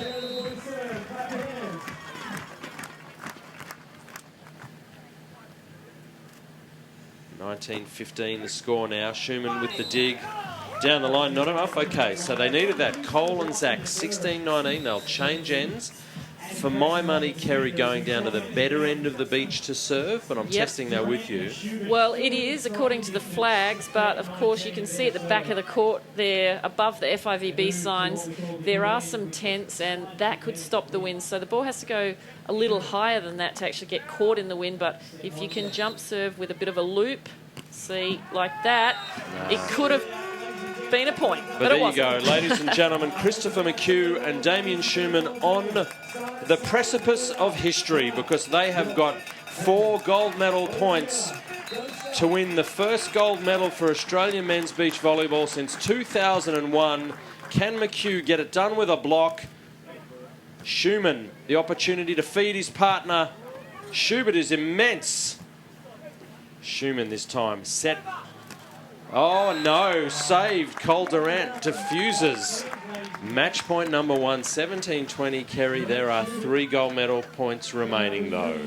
Well, it's going to be tough to come back from here. A beautiful pass will set them up. The guys in green, McHugh and Schumann, to win this match. So it's got to go in. Good start. McHugh will get a chance to convert. The set's not going to be there though, so a free ball. Oh, Schumann is immense again in backcourt. He'll get a chance to ring the bell. He can't do it. Zachary Schubert gets the block. So 18-20. Big plays from Schubert in defence, blocking. He's really keeping his team in the game right now. Wow. Cole Durant serving on target. Gold medal point number 3 for the team in green and gold. Serve's got to go in. He can't get it done. And Chris McHugh and Damien Schumann make history. 21-18, 21-18. They win the first gold medal for Australian beach volleyball in 15 years. And that is huge. But to Cole Durant and Zach Schubert, there is no disrespect in that loss, because that is an amazing performance from them too, Kerry. Absolutely, and you know what? It means so much to the boys in green, because Chris McHugh's been through the ringer over the last 8 years. I mean, he's tried to qualify with 2 different partners to do 2 different Olympics, didn't make it. He's had shoulder surgery 9 months ago. He's back, first event back, wins a gold medal on an FIVB World Tour event with a brand new partner. There is his partner, Damien Schumann, who's come from you know, Victoria himself to move with the AIS team full time, and this is his first win as well. So, wow, it means so much to those two boys, I just know. What a great story. Chris McHugh, Damien Schumann, winners of the FIVB World Tour event here in Shepparton. Cole is gutted. He has left everything out on court. He has lost no admirers by the way he's played. He is hurting right now. That poor young man. Hold your head up high, Cole Durant. There is no shame in losing to this wonderful team. For Damien Schumann, as you said, a proud Victorian in front of his hometown, his home state. This is such a beautiful moment for him. And for Zach, well, he's 21. He knows he's got better days ahead. Both these guys have got a lot ahead of them. You know, Schubert, Durant, you know, they're really coming of age. And they've been doing so well in the last 6 months, and together this partnership looks good. Really, really solid. Some great highlights here. Damien Schumann, the shorter of the two athletes. Chris McHugh hitting high. That one went out, but there's moments like that where Schumann just covers so much territory that they just look like they had all the answers, and that is the magic moment with this wonderful new combination. We've talked about them being the elder statesmen at 27 and 29, but for Damien Schumann, still very much in the beginning of his beach volleyball journey, and for Chris McHugh, recently married, as you say, been through the ringer. You can't help but admire what he's done for our sport, Kerry. Absolutely, absolutely, and he'll be around for a lot longer. I think that's going to give him so much pleasure, so much confidence, and that man right there, Damien Schumann, being congratulated by Andrew Schott, one of our great beach volleyball players, now a coach. Well, there you have it, ladies and gentlemen. Australia versus Australia for the gold medal. It is the team of Chris McHugh and Damien Schumann that has defeated Cole Durant and Zachary Schubert in famous scenes here in Shepparton in beautiful country Victoria. Gold medal Australia, silver medal Australia, bronze medal to New Zealand. It has been a wonderful day for men's beach volleyball. Hope you've enjoyed the coverage. Coming up soon, we've got the women's, but for now, that is all we've got to bring you. I am Jonathan Fogarty on behalf of my co-commentator Kerry Potthost. Hope you've enjoyed the action. Until we see you next time, thanks for joining us and goodbye.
Hello and welcome to beautiful Shepparton in country Victoria for the World Tour of Beach Volleyball. It is a privilege to bring it to you. My name is Jonathan Fogarty. I'm joined in commentary by the delightful Kerry Potters. Kerry, hello to you.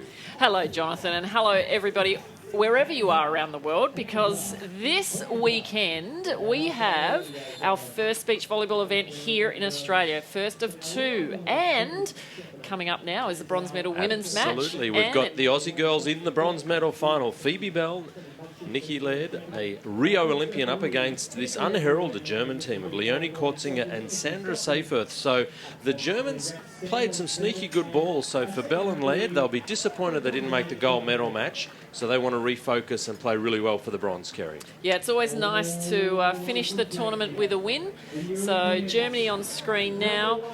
They've been looking pretty strong throughout this whole event this weekend. They've come a long way to play the Aussies here and join us as we welcome them onto court.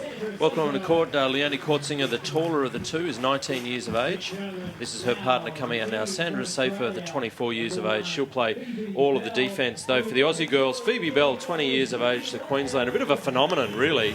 She's done so much and she's still only 20 years of age, but this lady, well, I'm a big fan of Nikki Laird, 24 years of age and already an Olympic Games on her resume. And she played great in Rio. Kerry, you were there. And we would have been really proud with how she played. Absolutely. It was a great effort for us to get a second women's team in the Rio Olympics. Nikki Laird qualifying with her partner then, Maria Faye Artaccio del Solar, who will be watching Nikki play this bronze medal match and cheering her on, of course. No doubt at all. It is the bronze medal here in Shepparton. The first time, as Kerry said, we've had an FIVB World Tour event in our country since 2008. We are getting close to getting underway. It will be Seyferth, Sandra Seyferth, for the German combination. Germany versus Australia. Interesting fun fact, Kerry, only once has an Australian women's team been on the podium at a World Tour event in their home country, and that was in Sydney in 2000 when the Australian women's team won the gold medal. Natalie Cook and her partner, whose name eludes me. Only other time an Australian women's beach volleyball team has been on the podium. So there you go. Is there history beckoning for Nikki and Phoebe? Well, we certainly hope so. And you'd remember that day well. I remember that day so well. Such a long time ago, really set the tone for beach volleyball in this country. And how fantastic is it for us to have two World Tour events here this summer. So the first one here in Shepparton, Victoria, and in 2 weeks' time we go to Manly Beach, my home beach. Yeah. In Sydney. Another fun fact, when you won that medal, Phoebe Bell was 3 years of age. Aww. Good old Phoebe was 3 years of age. She doesn't have Stop it, Jonathan. quite the same memories of that day as you do. So we're getting set and ready to go. The bronze medal match, Australia in the blue and pink. The Germans are in the black. So we're not really sure what's going on here. The referees are perhaps talking about the order of serve. Second referee giving his sign that everything is A-OK. Australia will be receiving. The birthday boy, Andrew Scofford, first referee for this match on his birthday. That's a nice touch. Let's hope he keeps the presents to himself, though, today. We are underway in the women's bronze medal. Nikki Laird serve receives the first ball, snaps it down well. So she'll take a lot of confidence out of hitting the first spike so well, Kerry. It's always nice to get that strike, that first ball away. A few nerves. I mean, these girls obviously have played on this court all weekend, but this is a final for a medal, the bronze medal. So first few points, bit of nerves until they settle in, but this young lady with the ball now, Phoebe Bell, gee, she's really impressed me over the last few years. She was in a final of the national tour a few seasons ago and just took it out with Taliqua Clancy and just looked so solid. Absolutely, she was unbelievable. Took a lot of people by surprise in her first national tour final. She looked like she'd been there for 10 years. So if she gets nerves, Phoebe Bell, I can see no sign of them, Kerry. No, I've never actually seen her nervous. She really has a very composed demeanour. She's very solid all the time. She doesn't have big ups or big downs. And yesterday I was interviewing her and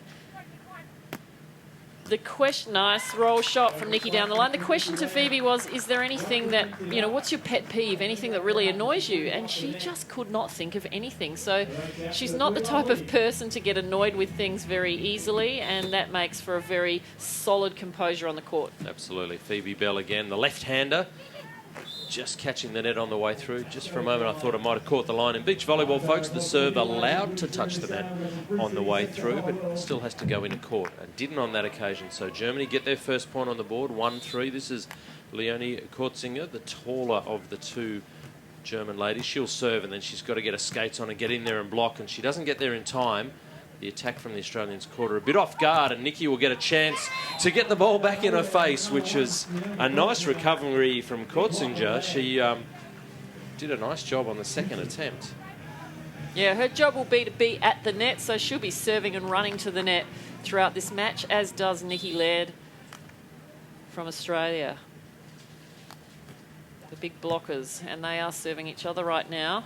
Nikki Laird up again with a little roll shot, just misses. So trying to mix up her play a little bit there, and we saw her play earlier in the semi-final. Quite a few mistakes from Nikki, so the nerves are really showing, and I'm hoping that she can really take some confidence in this game, finish the tournament well, hopefully with a medal. 3-3 the score now. Germany versus Australia for a bronze medal. So this is an important match for both these squads on the World Tour. To start your campaign with a medal is a big thing. That will be called for all sorts of ugly double hit. Hard to believe at 24 years of age out there. Nikki is the most experienced, the senior campaigner of these four athletes. It doesn't seem that long ago she was winning the Under-23 World Championship 2 years ago, I think it was, and now she's got an Olympic Games under her belt, and she's the most senior player out in a bronze medal match.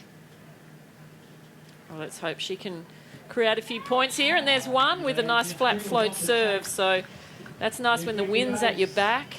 To just serve that ball flat and fast makes it very difficult to receive, and of course clipping the net makes it even harder to receive. Interested, Kerry, in your thoughts. Should someone like Nikki, well, she's going to do 2 in a row. She can do what she likes from the service line at the moment. I was about to ask, she's 6'3". Should she develop a jump serve? Would that not make her absolutely unstoppable? But then she hits 2 aces from standing there, so... Well, she hits from a fairly high position, her standing float. She does have a jump float serve, that ball just flying out for Germany. So another point to Australia, but she does have a jump floater, but right now when the wind is at her back, she's preferring to just keep it under a bit more control. If she did develop a jump serve, top spin spike type jump serve, that could be quite a weapon. You heard the line call from Sandra Seyferth for her partner, but Leonie just ignored that and said, I'm going to go hard cross-court. I like the look of that ball. Actually down the middle, she hit her well. Phoebe Bell, no answer, the 19-year-old. Looks pretty solid out there from Germany. It's going to be Phoebe's opportunity to hit a winner and cannot get it done. So both the Aussie girls kind of a little bit wasteful, a few errors creeping in, under a little bit of serve pressure, but it just looks like they're not quite mentally quite where they want to be just yet. Yeah, they're risking the lines well. They're being aggressive on the lines. It's better to be aggressive than hit a soft shot out. There's another aggressive hit, and again, that one's out from Nikki Laird. So really not able to feel that cross court, getting set quite a way in the middle of the court, so she's got less angle to play with. 6-7 now the score. Sandra Seyferth for Germany, picking out Nikki Laird deliberately with her float serve, searching her out. Nikki changes the point of attack, but Leonie Kortzinger, the tall German lady, was immense. So read that play really well. So the Aussies had an advantage in that early exchange, but the Germans have hit back well on a run of points at 7-all. And for the Australian girls, they will change ends of the beach. Let's see if that changes their fortune, Kerry. Well, that is the right side of screen is the favoured end. You can see the flags are flying when you're playing into the wind. It's a little easier to score points. Oh, as Phoebe delightfully shows us. Thank you, Phoebe.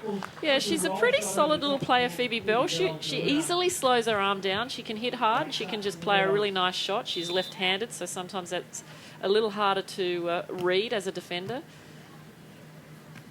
Jump serve not really putting the Germans in trouble, but here's an opportunity. Can Nikki Laird put that D? No, dropping it short. Another opportunity here. Angle hard was the call, but well picked up by Seyferth. She'll get an opportunity. Phoebe Bell's pick up excellent. So this rally is an important one in the context of this first set. The early advantage, but it's going to be a net touch called on the German. So she thought she'd hit a clean winner here. The ball off the block and out off Nikki's hands, but in her follow-through, she's actually contacted the net. We might stick with the replay in time. You see her, just her stomach coming in contact with the net, so it's a shame for the Germans. Australians get a 2-point, make that a 3-point lead. Much better serve from Phoebe Bell, nice and deep. She doesn't have a lot of power on that ball, but it's high enough to catch the wind, make it hard to receive, and then just dip with the topspin to the baseline. Yeah, she does seem to serve deep very well, Phoebe. It seems to be a deliberate part of her game. This one's a bit shorter. The Germans deal with it pretty well. They'll get a good setup and an opportunity to hit a winner, but can't do so. Phoebe overset by her partner, but in the end she did a really nice job. She was in a difficult position there, Kerry. Yeah, she can get really close to the ball well. Some players, when they're young, they tend to, if the ball's tight on the net, they tend to be a bit of a way away from it and really reach forward, but Phoebe gets right underneath it and takes the blocker on. So Phoebe Bell serving again on a scoring run, 11-7. They've won the last 4 points. Nikki's going to have to lay out to get that ball, but that's too hard. Yeah, driven nicely down the line from the Germans. So when there is no blocker at the net and you have to attack a little further off the net, so much better if you can place that ball to the sidelines, make it really hard for your opposition to get a good touch. See the breeze really getting stronger now, the flags, and I'm not sure it's a consistent wind though, Kerry, in terms of one direction. It looks like it's swirling maybe a little bit in there. We've got obviously some marquees and some stadium seating, so I don't know if the wind is consistently reliable. So it can make it hard for the ladies to dial it in. That's going to be an overpass. It's a good example of the breeze having an effect on the ball. Nice set from Phoebe Bell there, keeping the ball nice and tight for Nikki to just really do anything with it at the net. But one thing, even though the wind is consistent, the players down the right-hand side of the court, as we see it on screen, so downwind, they are actually getting more points on that side, both teams. So it may be towards the end of the match, whoever's down that side, if the set is close in points, that the team down that end will use the advantage of the win. But let's see how we go. Nikki, pleased with that one. We are in what we call the technical timeout. 13-8, Australia leading Germany. Folks, you're watching the FIVB World Tour event in Shepparton, Country Victoria. This is the women's bronze medal match. The team on screen there, the Australian girls, Phoebe Bell and Nicole Laird.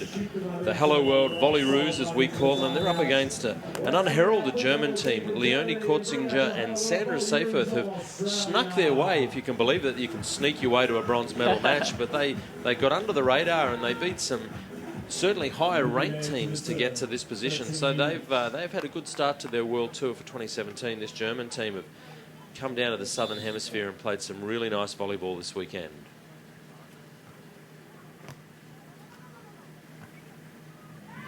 Nice. That ball, yeah. Another nice flat float serve from Nikki from that same spot where she made a few points earlier on. And John, it's interesting you talk about the Germans because they have such a strong program in Germany. They really have produced some amazing players, women's gold medalists from Rio, men from London. So their programs are well done, and obviously they have a great depth because we haven't seen these players at a world tour. They've both played very few. This is actually for one of them their first world tour event. But it just goes to show that the great depth of the German teams, and it's good to see that these players are prepared to fly such a distance to come and pick up some valuable points at a one-star FIVB World Tour event. Absolutely. It's a big commute from Germany to Shepparton. Of that, I'm sure. But Australia, 15-9, looking nice and solid. Nikki Laird at the net, got an opportunity to reach into a play. She can transition set of partner. Phoebe Bell ignites. That was the best hit of Phoebe's for this, well, maybe not the tournament, but most definitely for today. Nice, straight down, great set from Nicole. And a bit of emotion, a bit of a smile from Phoebe. We like that. It feels good. I have no idea what that must feel like to hit a clean winner. But that is outstanding. A nice response from Leonie Kortzinger, the 19-year-old. She doesn't seem to be getting overwhelmed. Her first FIVB World Tour event. She's in a bronze medal match for a chance to get on the podium. So she looks pretty composed. See what she can do from the service line. They do trail by 6 points, though, and she's absolutely sent that one flying. So maybe the adrenaline of hitting the winner beforehand got the better of her. Didn't go back and refocus. So 17-10. Can Nikki Laird, from her little favourite corner down there in front of the VIP area, can she get some more points for the Hello World Volley Ruse? Line was the call, and beautifully executed. That communication's really interesting between the teams. Like, you know more German than I do. Is line German for line? Or are they communicating in English? Because I think that would be a disadvantage. Yeah, a lot of teams use the English terms. You know, you hear the Japanese call line. Yes. You know, and most definitely isn't the word for line in Japanese, but, you know, very, very similar. They get taught and coached by a lot of English or American players and Sure. and coaches. Some of those things stick, I guess. So Absolutely. there you go. All right, it's going to be Phoebe Bell serving at 18-11. See Nikki Laird's hand signals there. We'll talk about those in a moment. For the folks at home, be interested in what the hand signals mean. We'll wait for this transition to occur. Phoebe's got an opportunity. Misses with a roll shot. You guys, did you use many complex hand signals, or did you keep it pretty simple when you played? Look, we tried everything. You try a bit of, you know, different things. Sometimes it was simple. Sometimes we had like sets of hand signals. We made up different hand signals. You know, the basic hand signal is for blocking line or blocking cross, so your partner knows where to defend.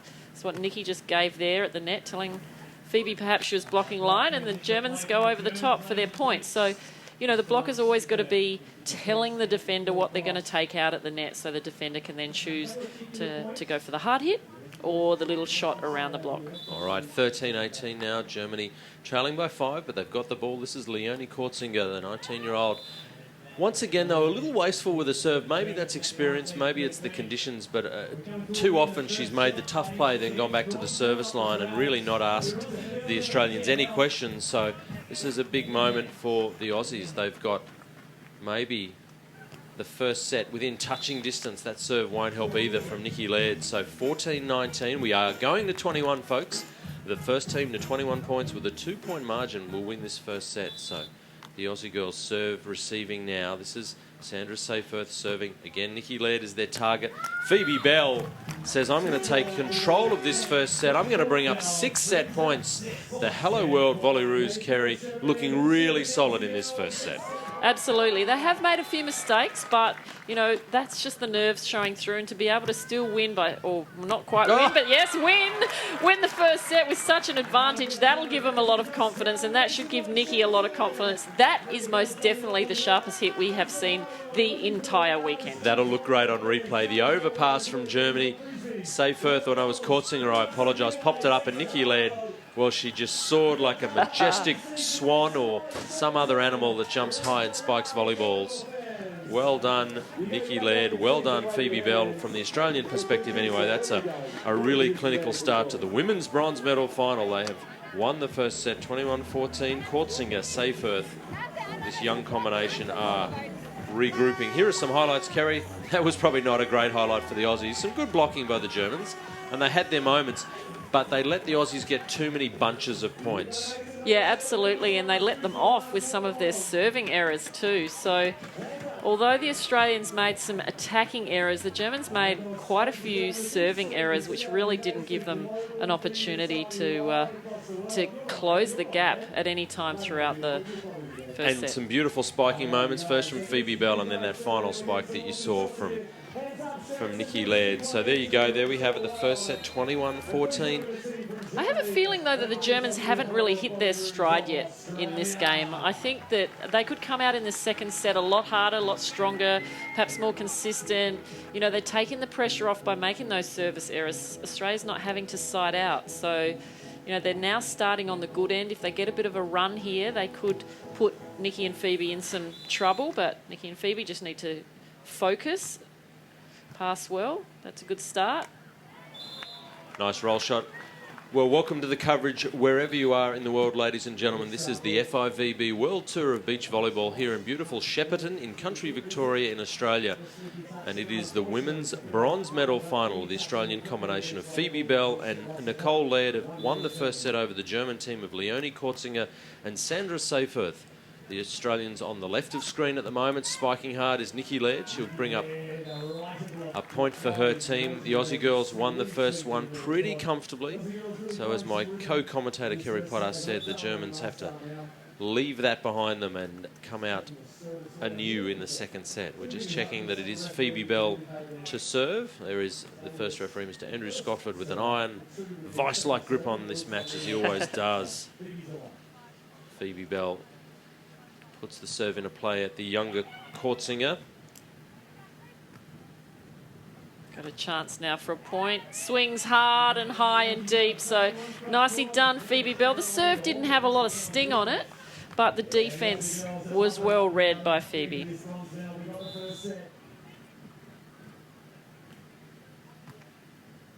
It's a much better serve. This time Germans in trouble. Aussies can get off the net.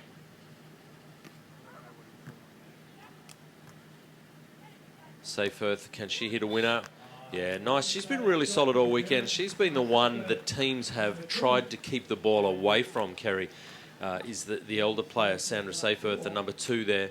This is her partner, Leonie Courtsinger, going back to serve. So they've identified that the younger athlete, the taller athlete that has the ball now, is probably the one to serve at, maybe more error-prone or maybe doesn't have as many trouble shots. That's a nice high reach from Nikki Laird. And of course, Kerry, this is the first World Tour event we've had in Australia since 2008. And Australian beach volleyball fans only have to wait 2 more weeks, and then we've got another event. How fantastic is in that? Manly Beach. In Manly Beach. 2 weekends' time. So great to be able to host, and that's just a women's world event. Women World Tour only, event. correct, thank you. This one both being both men and genders, women. Yep. Yes. So the ladies will be back on the World Tour sands in Australia. The men will have to go elsewhere. Nice to have another World Tour event. Nice craft there, Phoebe Bell. Yeah, good to see Phoebe really reading the blocker, pulling off the net there, trying to go high over the top of her. So, good point for Australia.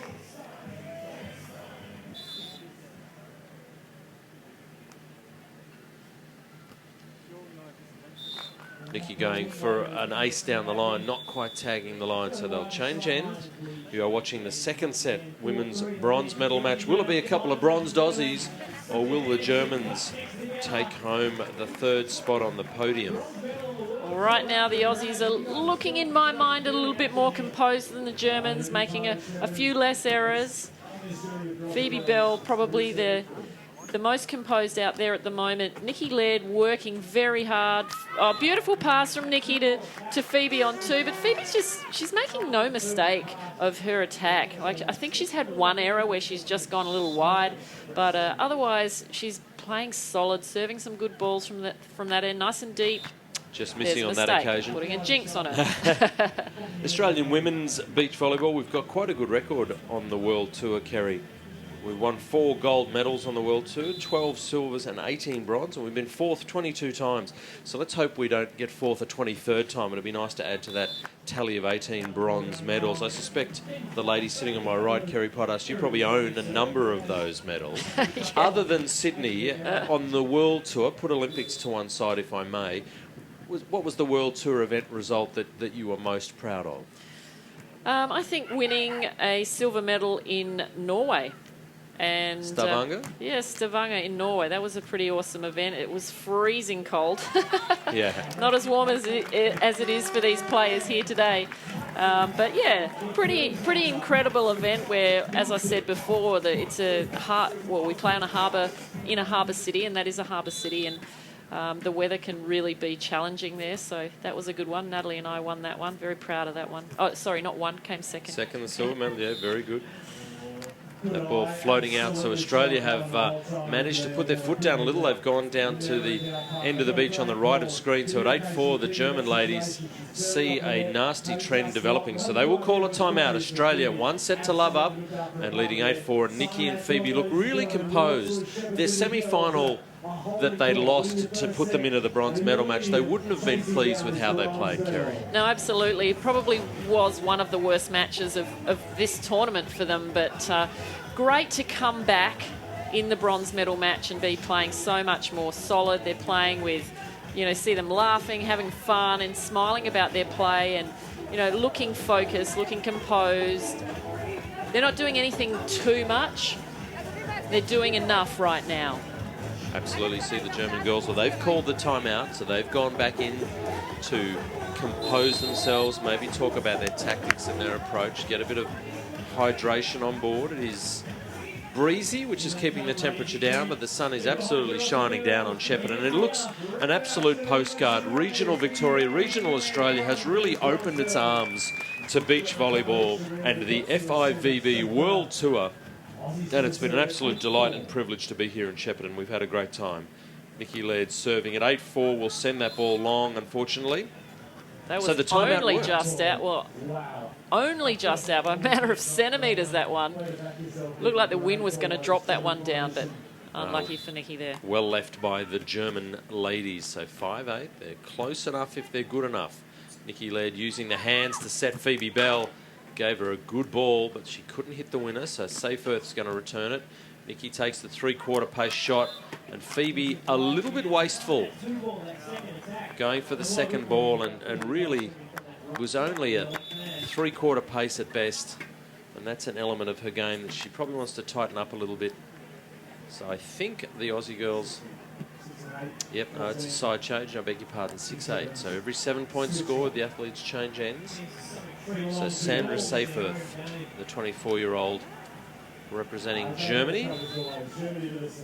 She's going back to serve right of screen, the German combination in the black, and that is a delightful serve from a German point of view, catching the net on the way through. That's a hard ball to get, Karen. That's such a hard ball to get, and you know, many years ago that was actually a fault, but that came in after the Olympics in 2000, or just before, sorry, the Olympics in 2000. You're allowed to clip the net with the serve. We want to keep those rallies going. Because I was going to pull you up on that, because I remember your partner of that tournament in the Sydney Olympics, Natalie Cook, making an amazing dig off a ball in the gold medal match that hit the net. She got it up, and I think you put it away. So I actually remember that absolutely was a rule in 2000. So yeah, we weren't happy about that rule, that's for sure. I know I you wasn't. seemed to put it behind you pretty well in that tournament. Well, you have to play. You have to play the rules, and you know, you have to be ready to make changes and live with those changes and use those changes to your advantage. So, well, you did that. Scoreboard here shows 8-9 Germany closing the gap. They trail by one now. Nikki's going to get an overpass. So in the end, she did pretty well. The two taller ladies, Nikki Laird and Leonie Kortzinger, going at it at the net, above the net at each other. But in the end, it was Nikki Laird who was successful. So she'll go back. She's got to take a deep breath, focus on her serve. Again, really deliberate who their service target is. Phoebe gets there but can't quite lay out and make a play. and that's probably Leonie's favourite shot. She's won a lot of balls down the line. Phoebe's been on that a lot of the time as well, but she hasn't driven a lot of them hard angle. Maybe because of the Laird block. Maybe so. Phoebe, perfect. That's better. I was a little critical of her last two-ball attempt, so she's dialed that back, and a much better knuckleball that just drops over at 11-9. So Phoebe Bell, the left-hander, in the bronze medal match, her first time in an FIVB World Tour event, and she's trying to get on the podium. Wouldn't that be a great story? Well, they're looking pretty good right now. They need to make a bit of a bigger gap here. The Germans have an opportunity, but they lose it out deep again. So perhaps a little bit of fatigue now for the German team, who have come a long way, maybe only just getting over their jet lag. It's very hot here, obviously freezing cold where they're from, back in Germany, the winter time. Maybe indelicate, but if you look at the athletes, the Aussie girls actually are a bit browner, and they look like they've spent more time in the sun. The German girls are a little paler. Their skin, their complexion is a little paler. Maybe they're always like that, but it kind of, you know, as you say, they have to train indoors at this time of the year. So maybe, you know, out there in the heat and the sun, this is an acclimatisation issue for them. You know, the Aussie girls look like they've been out in the sun and doing their work outdoors, where the German girls, you know, because the Northern Hemisphere winter has driven them indoors. It's harsh there, and you know, indoor training is still very different than playing outdoors. Yeah. You can train indoors all winter long, but until you get back out in the elements, you see the wind they have to contend with. You don't need sunglasses. And you don't have a ceiling above you, which makes the whole perspective of the game different. Walls around you, and the ball just moves differently outdoors. So 12-9 in the second set. Australia v Germany for the bronze medal here. The FIVB World Tour event in Shepparton. Phoebe Bell defends well. The lefty gets a snap on it. Seyfarth is there. She'll get an opportunity to return it. Bell again very good in defence. In offence, even better. 13-9. Well played, Phoebe Bell. That's an important rally. Yeah, the sets really weren't on the net for any players until that last ball, so Phoebe Bell really had a good opportunity to hit that off the hands of the blocker. Deep breath, ball toss is good. Snaps the wrist. They go again at Leone, as they've done all game. This time going angle, sort of a 1 foot takeoff. I think the ball's flying around a little bit up there for the Germans, but you can see their hair flying around as well. So there is a bit of wind, a bit of gust. Sometimes it's there, sometimes it's not. So you can't rely on that as well. Leone Kortzinger serving for the Germans. 10-13 that trail. Phoebe Bell, though, much, much better. She's eradicated all her errors and gone through a really good period where she's made a couple of points for the Australian combination. Sometimes on a second ball too, when you're having to save a dig that's not so good, it's almost easier to win the point than, you know, on a perfect dig. So Nikki again at the net. This time the Germans with a net touch. So Australia really taking a good lead now. Tough for the German girls to get back. Australia in a good position. She had a determined face on there, Nikki Laird. She looked like she's really focused. Her self-confidence and self-belief is back. She wants to serve her team to a bronze medal spot on the podium. Phoebe Bell just gets her body shape, and her balance was a little bit off there. She got good arms on a carry, but couldn't get it back to a partner. Just experience right there. Lots more ball touches needed to be able to dig those sorts of balls. But that'll come. She is only 20 years of age, an important point to make. Phoebe again with a second ball. She's just got better and better. She's made that one error. We pointed it out, and then she's made every post a winner. So 16-11. And Phoebe now looks super determined. She wants to go back and serve some aces for the Hello World Volleyroos. Can't get it done though, so 12-16. Remember, we go to 21 points, folks. So we're going to change sides. The Germans, though, arguably coming to the favoured end, so they'll get the opportunity to hit some testing serves into the breeze at the Australian ladies. Here is Kortzinger to serve for Germany. And a testing serve it is. Nikki Laird gets handcuffed. Yeah, that's a tough corner there. That's where the wind can come through and swirl that ball around. So nice serve from Germany. Good choice. 13-16 now. Kortzinger again. Goes again to that corner. Nikki better this time. Get an opportunity. Seyfarth, what can she do? She can get blocked big time by Nikki Laird. So many times you see Nikki unable to put the ball down in a side out, but if she gets a good, you know, a good position on the block, she'll save her own side out with a big block like that. Absolutely, big moment. 17-13. So Nikki from the left of screen end at beautiful Park Lake area here in Shepparton. Oh, back to back. Nikki. And this is where I'd be saying to Nikki, let's put the nail in the coffin. This is where they really have taken a lead that's going to be really, really hard for the German team to get back, because we're only playing to 21. That's a great serve. Bit of trouble here. Yeah. And this time no block required. So 19-13, the wheels have officially fallen off for the German combination at 19-13 and 1 set to love down in the bronze medal match. Australia are in control. Nikki Laird for 4 in a row. Will she stay and block? They've gone to the other athlete on this occasion. Maybe a bit of a mental error there. Sandra Seyfarth getting involved in the serve reception. The previous 3 went to Leone, but her partner Sandra this time good enough. So 14-19, this is Sandra. Pick on Nikki again. The handset from Phoebe will get called. I was just going to make a point of the fact that neither team is using their hands, so maybe that wind is bothering them. In the earlier game, we saw Nikki and Phoebe both using their hands setting the ball, so it really has changed the timing of the attack. Sandra again for Germany. Good serve reception, Nikki. She'll get a clean swing of the ball and a clean hit for a winner. So, ladies and gentlemen, the number 1 seeds from Australia, Phoebe Bell and Nikki Laird, will change ends of Shepparton Beach here at the Park Lake Precinct. And Phoebe Bell will go back with a bronze medal ball in her hand. This is to put Australia on the podium. Here we go.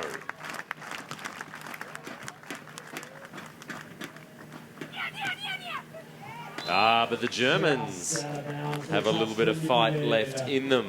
Bit of desperation in that call. Absolutely. 16-20. 4 match points remain. 4 gold medal points remain. Australia just need a dig set spike to win the bronze. Laird with the serve reception. Bell puts her there or thereabouts, and Laird is picked up really well by Sandra. Can the German hit a winner? She can not. And Australia are the bronze medalists here in beautiful Shepparton.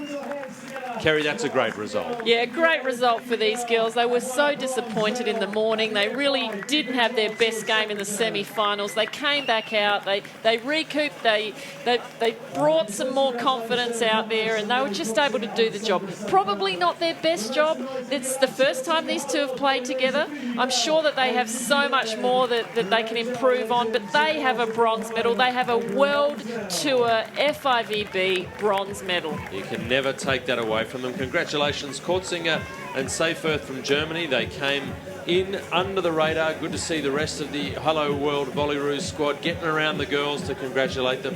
Great spirit shown there in the team. For those 2 young ladies from Germany, well, they've done well. They've come out. They've come so far, Kerry, as you've said. They've made a Final 4. But for Phoebe Bell, it just looks like another day out for her, doesn't it? She makes it look so easy. Nothing seems to trouble her. Yeah, she really is a composed player. I love watching Phoebe play. I'm going to love watching her just continue to improve over the next few years. She's going to get stronger. She's going to get more aggressive. She's just going to get greater touch on the ball. Nikki Laird as a blocker, what a great partnership. And that was the bronze medal winning point. Out it goes, Phoebe, Nikki Laird. Well done, ladies. And it is a great moment. As you say, the first time on the World Tour for Phoebe Bell. Nikki Laird is smiling. So there it is, folks. Confirmation of the result. The bronze medal at the FIVB World Tour event here in Shepparton goes to the Australian combination of Phoebe Bell and Nicole Laird in 2 sets to love over the Germans. And that is a great result for Australian women's beach volleyball. They will take a lot of confidence from this result. They go to Manly in 2 weeks' time. Kerry, we will see you at that event, I'm sure. And you too, John, and we'll be back on the comms again commentating for that World Tour event. But right now, with a bronze medal from the Australian women, a gold and a silver from the Australian men in this event as well. That's 3 World Tour medals for Australia. That's a great result. So there you go. The action is done and dusted. It is now time to say farewell from Shepparton Beach. But that is an outstanding result. Congratulations to Germany, but congratulations the Australian women. They have won the bronze and they will be on the podium here in Shepparton. For now, though, thanks for joining us. I am Jonathan Fogarty on behalf of my co-commentator Kerry Podas. Hope you've enjoyed the action. See you next time.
Well, hello and welcome wherever you are in the volleyball world to the town of Shepparton in country Victoria here in beautiful Australia for the FIVB World Tour of Beach Volleyball and the Women's Gold Medal match. Hello, my name is Jonathan Fogarty. Joining me for this match, the wonderful Kerry Potas. Kerry, this is a really interesting matchup. Germany versus Canada. Yeah, both these teams have come a long way, John, to be here today in Shepparton in Victoria. So it's going to be a great matchup. I think the second and fourth seeds of the tournament, so it's going to be very close. And there they are, looking focused, getting ready. Should be a really interesting matchup. Two Northern Hemisphere teams. So we've talked a lot about having to travel at the start of, I guess, their season, at the end of the Australian summer. That is the German combination, Kim Behrens and Annie Schumacher. So they've come a long way from Germany, and here are the Canadian combination of Julie Gordon and Camille Saxton, who've also played some sparkling beach volleyball to get here. So, gee, I'm not sure which way I'm leaning in this one. Kerry, happy to take your tip, though. Look, I'm not going to pick a winner here. I think it's a very even combination, very even match. And both teams, I think, the Canadians looking a little more relaxed, maybe. The Germans looking, ready to jump out of their box. These girls sitting back, looking a bit relaxed. Chilled. Look at them. Waiting to get called out, but these guys maybe looking more determined. Well, this is, of course, the last match of what has been a wonderful weekend here in Shepparton, a town that I don't think they knew what to expect when they said, yes, we'll take a world tour beach volleyball event. But I think we've transformed the town and they've transformed us. They've been wonderful, the people of Shepparton. They certainly have. They've made the Beach Volleyball World Tour a festival of the beach, and they're really enjoying it. The town folk coming out on Saturday and Sunday for the finals. The sun's out. It's been incredibly hot the whole weekend. Yes, it has. Especially for both these teams, having come such a long way from their winters to really just being smacked in the face by blue skies, beautiful sand, and incredible heat. There's the people in the pool in the background. It is the Park Lake precinct, so we're in the middle of a parklands here in beautiful country Victoria. So there is no beach, there is no ocean. If you're wondering, folks, where's the ocean? Well, there isn't one, but the Beach Volleyball Tour, the World Tour, Kerry, has a long history of being played in some really interesting and vibrant communities and locations, hasn't it? Yeah, it's been a pleasure to play beach volleyball all over the world, actually, from, as the German team comes out. We've played in Germany, we've played in beautiful Berlin, we have played in Canada, we've played in Toronto for many years, we play in America, we play in Rio, Brazil, have played in Chile, we've played in Portugal, wow. We've played at the bottom of the mountains in Switzerland, we've played on barges in a Norwegian, town. You've never played in Shepparton, though, Kerry. No, never played. This is the very first time as the Canadians come out onto the court that we have been here in Shepparton. They look so joyful and joyous to be in the gold medal match. So it is the Germans in the blue and pink up against the Canadians in the red and white. The number 2 for Canada, so you know who's who, is Camille Saxton. She's the 25-year-old. And Julie Gordon, her partner, actually, they're both 25 years of age.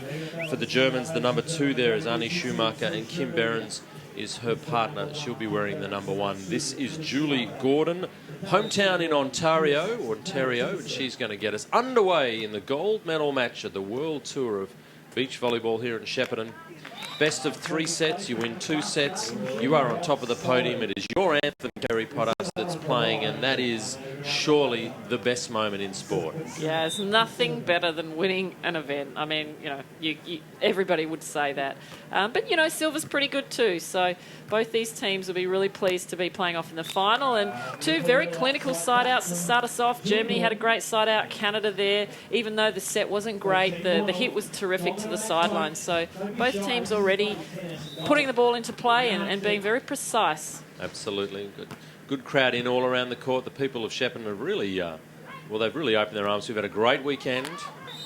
And as you said, Kerry, the festival, carnival atmosphere in the parklands all around. There's been live bands, there's been food trucks, there's been frozen ciders being consumed. It's been good on so many levels. So this is a great way to finish the weekend, a sparkling gold medal women's match. We hope it is 2-1 Canada at the moment. That is the German Annie Schumacher from Dresden hitting a nice ball, so that's a good confidence builder for her. It's a really hard thing for a right-hander to hit that ball when it's set off the net and just snap it so firmly down the line. So terrific spike from Schumacher. Julie Gordon, the Canadian lady. So, folks, the format of these matches, as I've said, we play the best of 3 sets. You win 2 sets, you win the match. We played 21 points in the first 2 sets. If we need a third set to decide this match, we only play the third to 15. It's a much quicker format.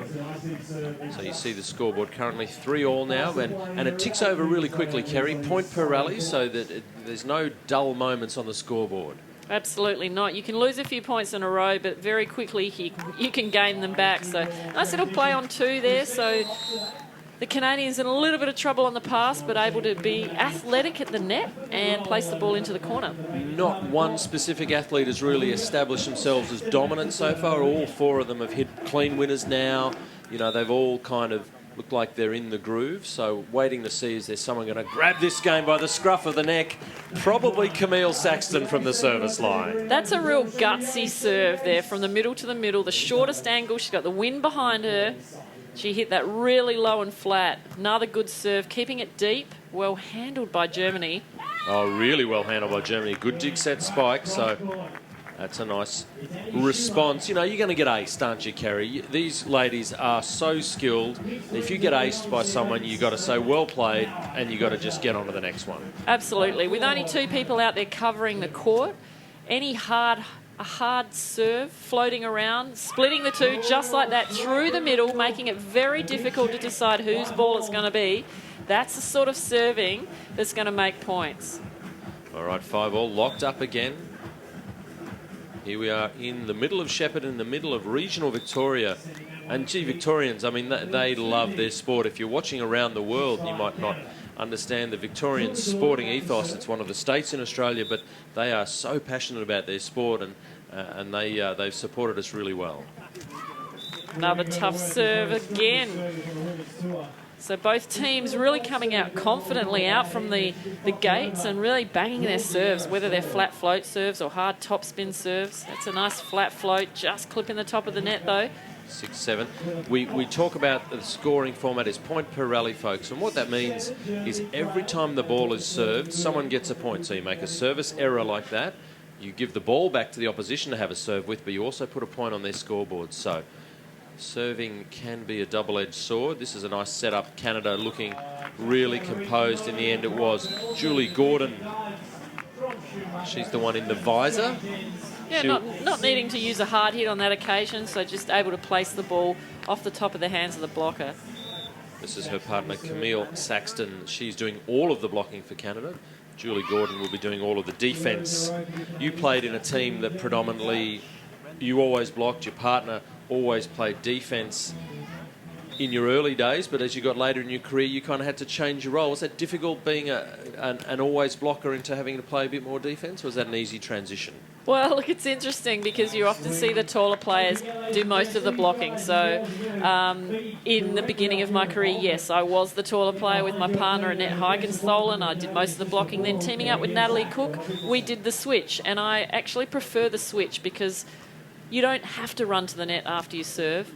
And you also get to play defence, and I just loved playing defence. As long as you didn't have to get sandy, is my recollection. But Canada currently getting a little bit sandy here in the beautiful fine sand of Shepparton Park Lake.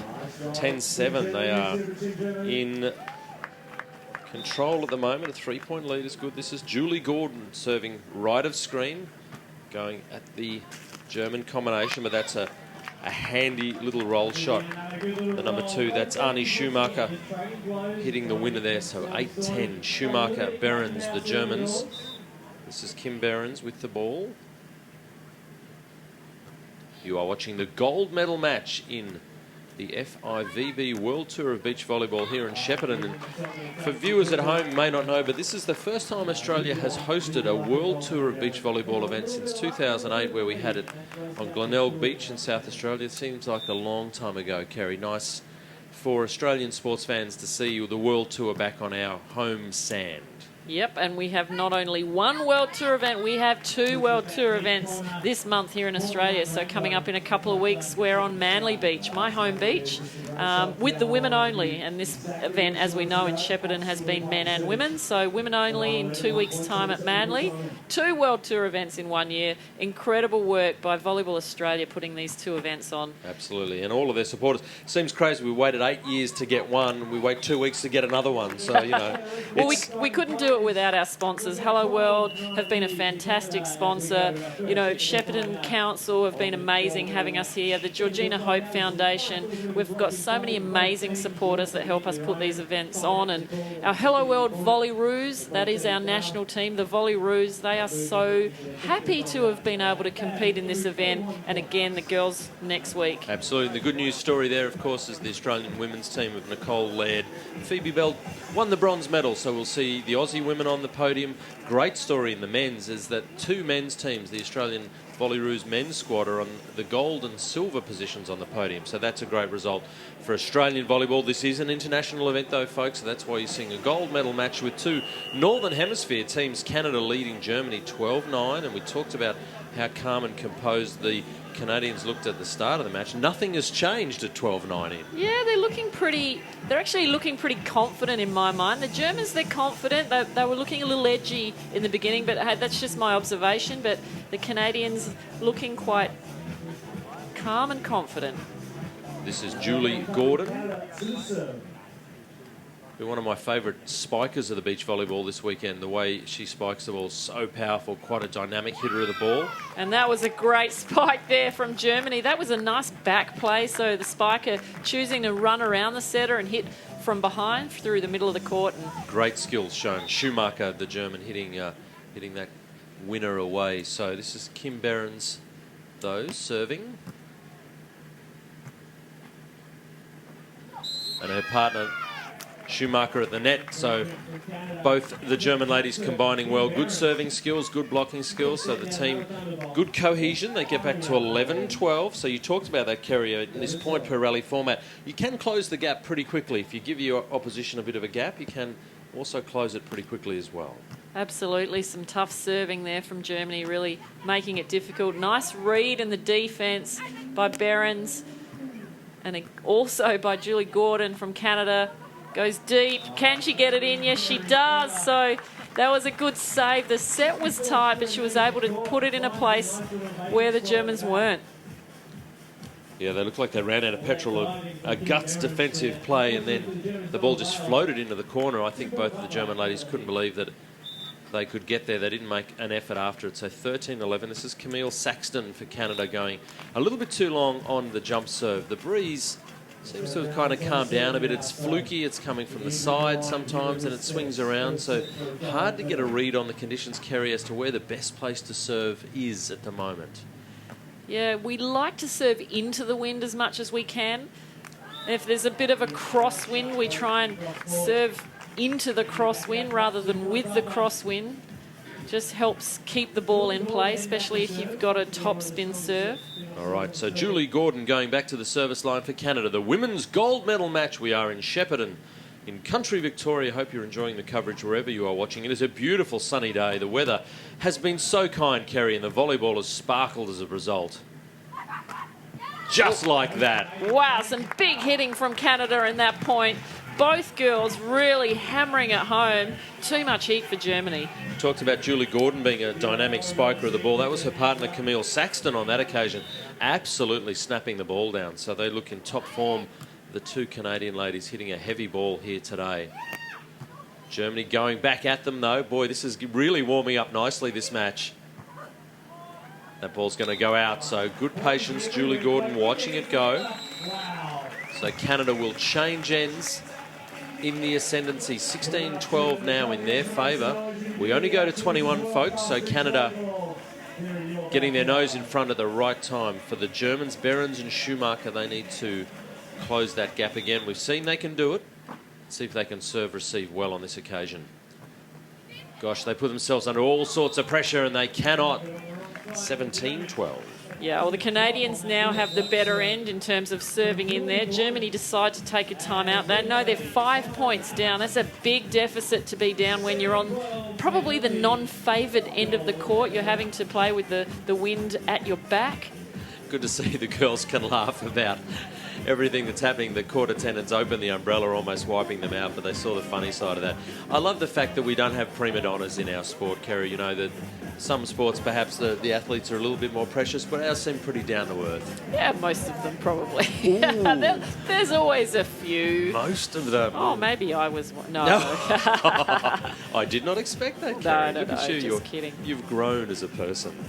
No, you were far from a prima donna. I think I'm well enough placed to say that.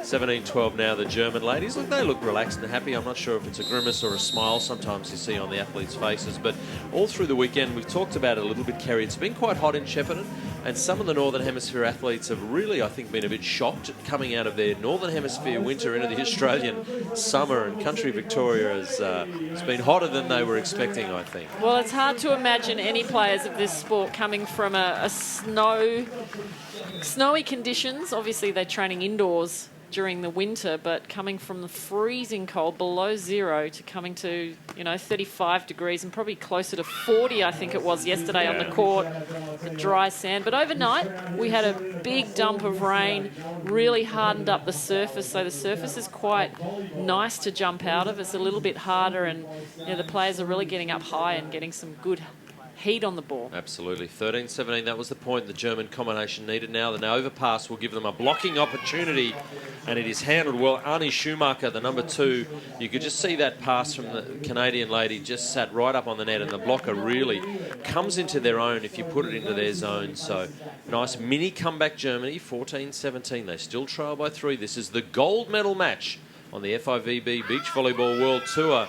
Canada go back-to-back errors.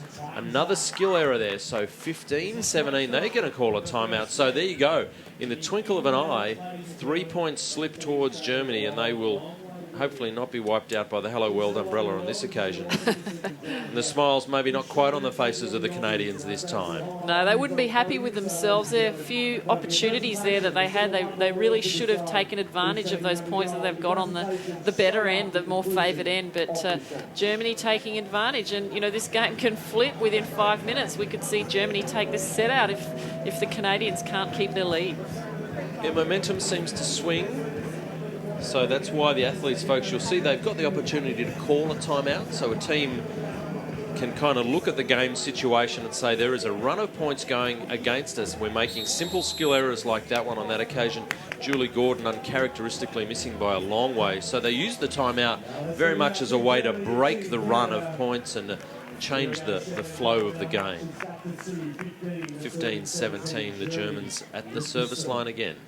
Now only adrift by 2 in the gold medal match. First set here in Shepparton. Canada recalibrating, resetting, and getting it done. So that's better. I think Behrens there thought she had that one. She put her arm over the top of the ball. Yeah, she couldn't believe it. She got there before the ball, I think it was. Took her by surprise. 18-15. Saxton with the serve, catches the net. Germany trying to recover control. They can't. They'll get another opportunity, though. Line is the call. Oh, good hustle from the Canadian. That is pure class from the number 1, Julie Gordon. Made great ground, Kerry. Yeah, great hustle in defence there. She really stretched. You see, she had to contend with not only the line shot, but the fact that the ball was deflected off the blocker. So, well-earned point. Absolutely. 19-15 now in the first set. The line call, the block was there. They'll get to reload. And that's much better. The cut shot from Arnie Schumacher. You can hear Kim Behrens, her partner, screaming at her. Wanting her to hit the line. She sees the line open. So often after you set the ball, you must take your eyes off the set, off your partner, and have a look on the other side of the net and see where the spare space is open and give that call to your partner. And, sometimes under stress that can get a bit high shrieked. Wow. Well, that's okay. 16-19. So Germany serving down by 3. This is a big point, though, for Canada. If they can win this one, they'll have a set point. But Germany making them earn it, and they can't earn it. So that's important. 17-19. Well, Gordon got up nice and high over the block, but just didn't need to put that much on it. You've got to have the mindset, Kerry, if you're the Germans. We're 4 points away from winning this set rather than the opposition only being 2. So you've got to keep positive in these situations. Germany serve again. Canada through. Saxton have the ball under control, and the roll shot is perfect. So 2017, that was what Canada needed. And they get 3 set points on the board as a result. So Canada, through Julie Gordon, have got a chance to lock away the first set of the gold medal match.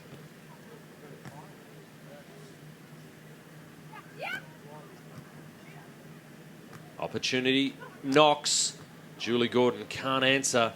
So Canada will see Germany scrambling, but they can't get it done. So 21-17, Julie Gordon and Camille Saxton are smiling again, Kerry. Yeah, I'm not sure what happened there. I think they got a bit of luck there perhaps for that last point, but they deserved that set. They were up almost the entire set.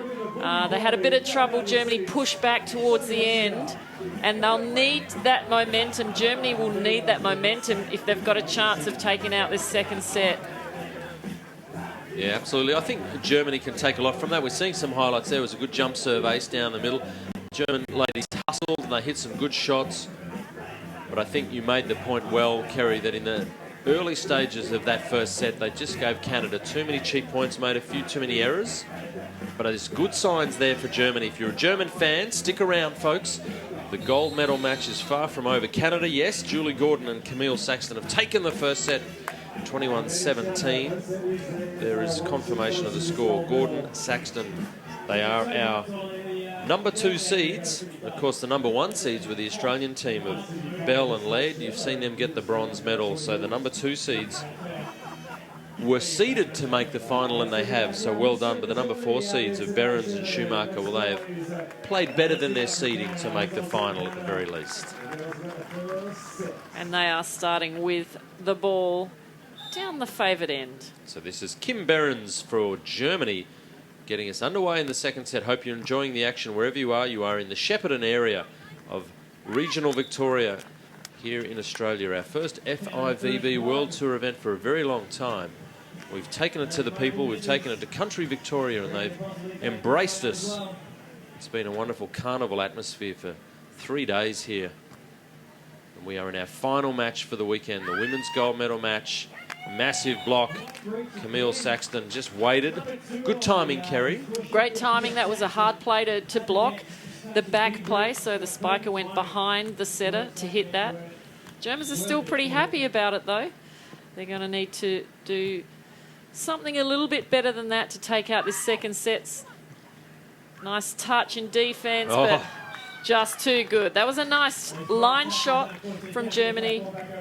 Just too fast.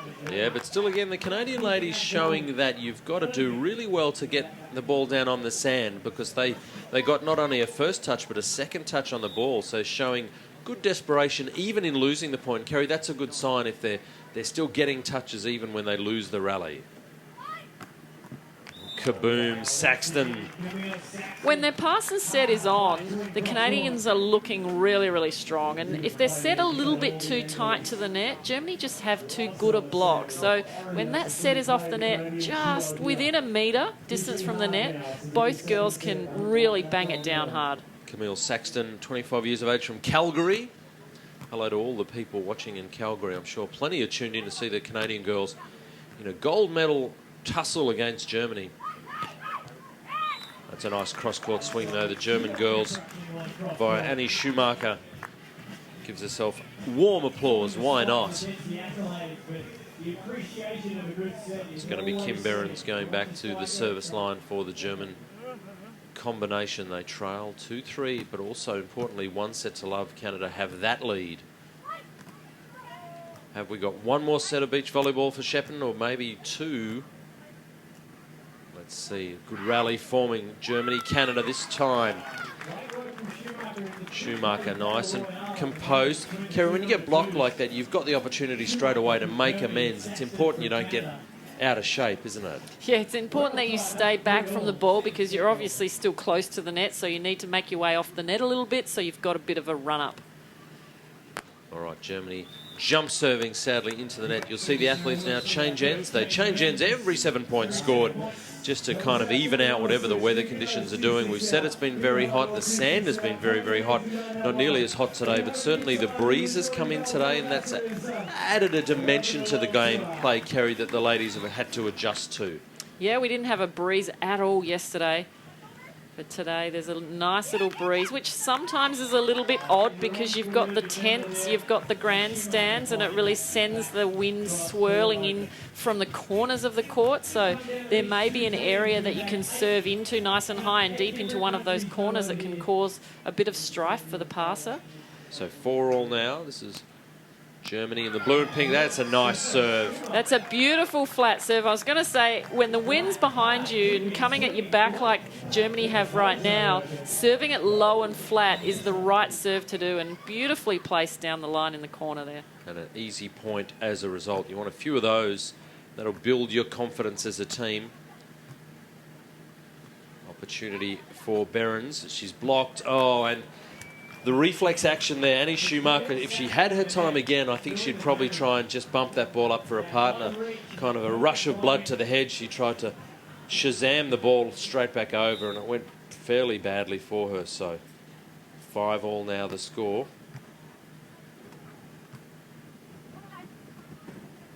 What a knuckleball. Wow. Was that a mishit, or did she mean that, Terry? Well, I think that was a mishit. But the way she reacted with her arms in the air was like, how did I get away with that? Well, the breeze was always going to help her, but folks, she's played the ball with her knuckles, which is sort of the legal way to contact it if you're just dabbing the ball over the net, not doing a hard-driven spike, and it's only just floated over, so the wind saved her blushes, I think, on that occasion. That ball sat up, and Julie Gordon was absolutely obligated to punish it, and she has absolutely crushed it. That's that spike technique I talked about at the top of the broadcast, Kerry. She's got such a nice action, Julie Gordon. Really snaps it down. A lot of power, a lot of strength in her legs. She's got a great jump.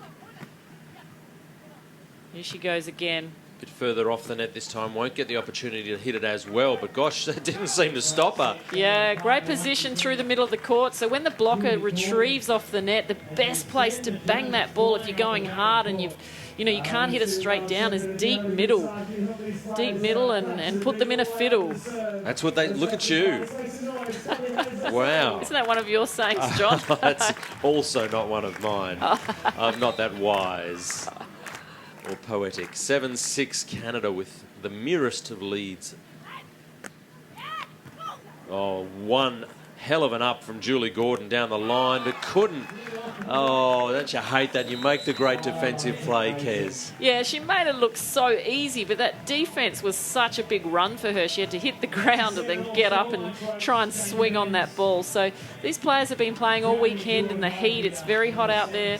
Not sure what Julie's doing now. She's got something stuck in her foot. She found my car keys. I dropped those, maybe.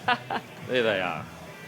No, the sand's actually, it's kind of got a funny kind of tinge to it. You can tell when the ladies have hit the sand because it is got a kind of a browny colour to it, but it's actually very clean. It's been sifted and is, well, it's been crushed by beach volleyballs, so shouldn't be too much in the sand to bother the ladies, that's for sure. So Germany now nudging their way ahead. So they're looking up, their chins are up, they're looking more confident. Canada have made a couple of little mistakes, or not used the opportunity, rather. It's a good set. Oh! And the block was even better. I think Julie Gordon thought that Camille was going to dig the ball and vice versa, and they kind of got a little bit mesmerised. But the blocking is the feature of that rally. It was a nice block by Germany to stop a very strong Canadian attack. So Schumacher again from the baseline. The women's gold medal match here in Shepparton. It's been a treat so far. First set went to Canada. You can see the scoreboard there. The 1 on the left-hand side indicates the set score. And then the score on the right, the 9-7, it's going to change in a moment, and you'll see that is the current set score. So 8 points to 9. Canada now go back to serve via Camille Saxton.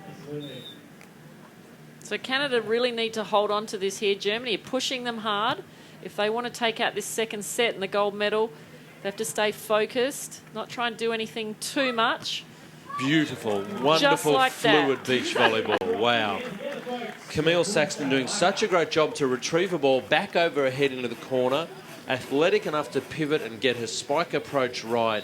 The set was absolute butter and she crushed it away. That was a delightful combination of skills from the Canadian girls. And really risking a jump serve there. and getting a free ball. Can't put it away, can put it away. So Canada seem to have got a bit of a spring in their step, all via the agency of their number 2, Camille Saxton, serving well, Kerry, as you said, and then being a real force at the net. Yeah, she's solid, she's composed. And now Germany using their time to fix the glasses, wipe off some sweat. That's a nice tactic that a lot of players use, whether they need it or not, just to break the momentum. Are you saying it's a allowed. Bit of gamesmanship, Kerry? Absolutely. What? It's a nice setup there. Beautiful hit there.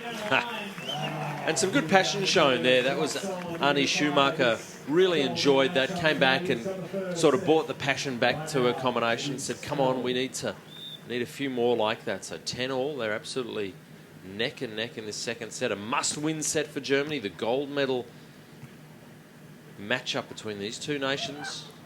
That's a great dig.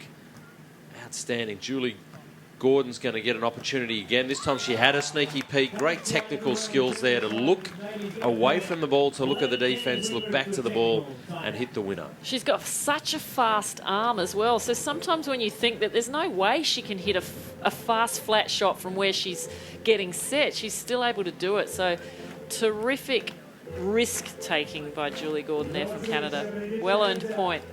Love this layout. Look at this dig, though. That is mind-blowingly good from the German. But it does give Gordon, the opportunity to just set up for the winner. The crowd in Shepparton being entertained, having a great time. The festival atmosphere, just so nice. So great to be here in Shepparton, where I think the crowd have really enjoyed their time. They've been quite vocal when the Aussies have been on court. Gosh, they really got behind the Aussies. We had some Kiwis on court earlier in the day and they supported them wonderfully well. The entire town has been out to the beach volleyball this weekend. As you said, the festival just to the right-hand side of the court. Over that fence is a festival. There's lots of food and rides for the kids. So Shepparton have really turned it on and made it a beautiful event for families to come down and experience beach volleyball for the first time. Absolutely. Julie Gordon serving for Canada. They lead 11-10. Line shot well read by Gordon. Saxton has to put it back into play. The Germans will get a reset opportunity and they won't make a mistake this time. Kim Behrens, the number 1, just going deep and smart. So 11-all. Gee, this is an arm wrestle now, Kerry. The Canadians in the first set were able to kind of put their foot down and jump away. But this set, it seems the Germans, their concentration much better. And they seem to have eliminated a lot of the errors that they were making in the first set. Yeah, and I was just going to say they're serving a lot better too. So their serves have been consistently flat and aggressive. The Canadians have been a little bit up and down with their serving. So putting the Canadians under a lot of pressure, having to pass that ball nicely so they can get a good attack away. All right, this is Arnie Schumacher for Germany. She'll serve and then get into the net to try and put a wall up in front of Canada. Cannot do it on this occasion. The ball just makes such a pretty sound when it's snapped down like that, Kez. Yeah, such a good pass there that time from Julie, and she was able to really get a good swing. It was an angle block as well. So you see the players will hold, sometimes we see it on the screen, they'll hold their fingers to number 1, number 2. They'll do different numbers behind their back. And that's showing where they're going to block. Oh. And there, block it is. This time it's Saxton. She enjoyed that. She got the first one, but it came back and she got it again. This is going to look a wait, bang. So that would have felt great. So Canada hit the lead again, 13-12. A seesawing affair here in Shepparton. This is the women's gold medal match on the FIVB World Tour of Beach Volleyball. Here in regional Victoria, for the first time in many years, international beach volleyball grade up has been shown on Australian beaches. I think a little net touch indicated on the German, on Schumacher. She can't quite believe it. She's looking bewildered. Doing a lot of work at the net, both girls trying to get up really high. Julie Gordon again in the backcourt doing a great job in defence. So see if her partner can serve her an ace or to give her a time to relax. There she goes again. Bang. Picked up by Gordon. Sent back by Gordon. Germans have to respond. Desperation. This is a massive rally. Here comes the sky ball. Can the Canadians put it away? They're off the net. Yes, they can. Camille Saxton says that is enough of that. The desperation from the Germans, though, stunning. This dig, look at the effort.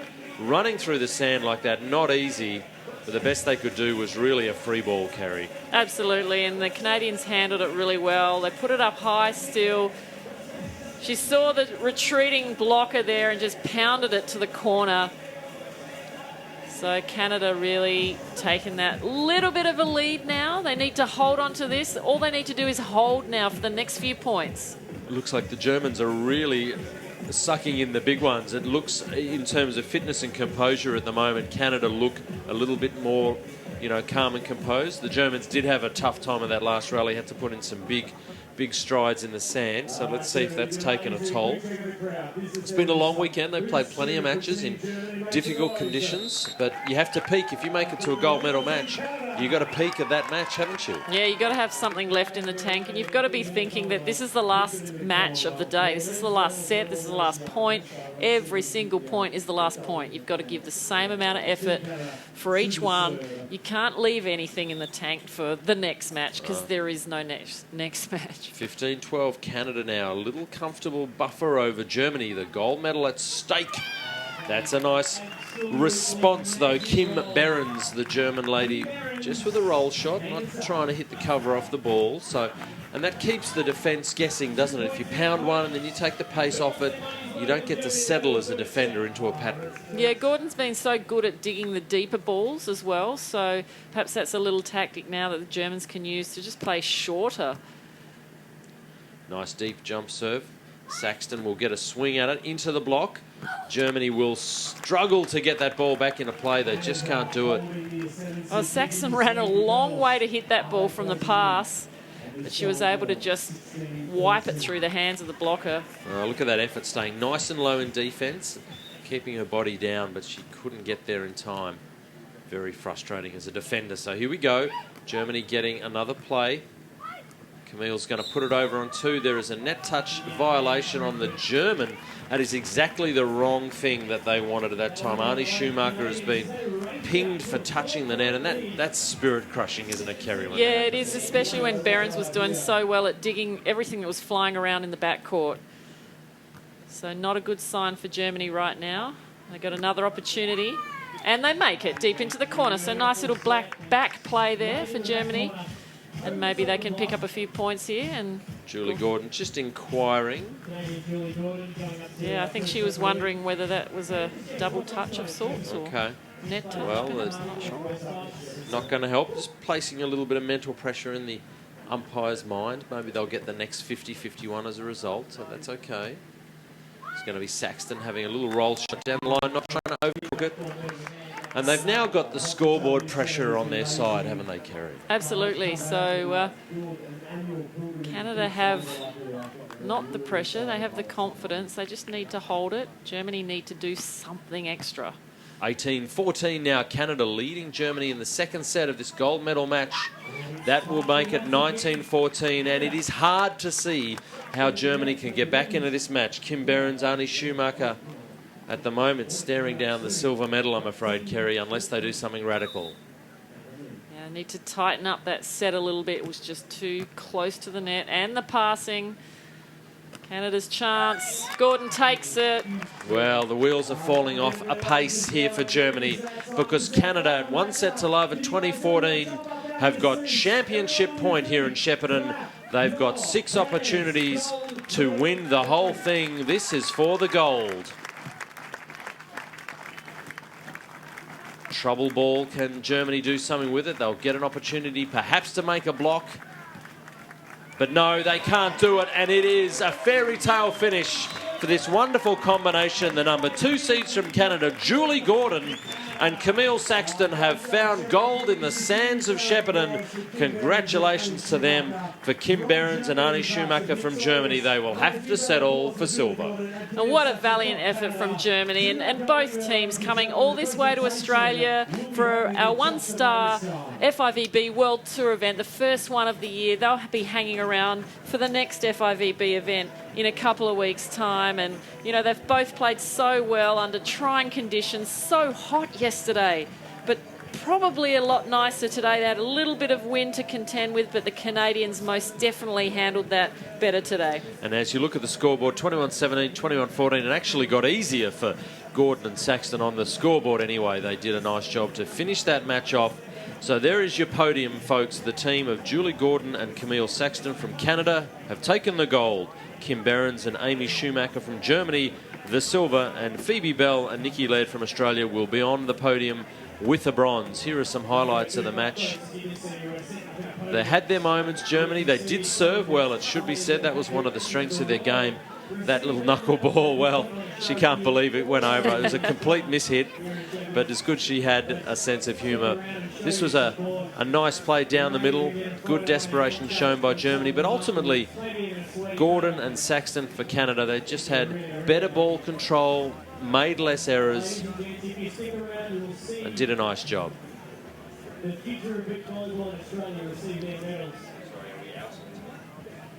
And there it is, the moment Canada have won the gold. There it is, confirmed, Gordon and Saxton, and that is a wonderful outcome for Canadian women's volleyball. The Commonwealth Games just around the corner. They'll take a lot of confidence from that. So it has been a wonderful weekend here in Shepparton in rural Victoria. We've had an absolute ball bringing it to you.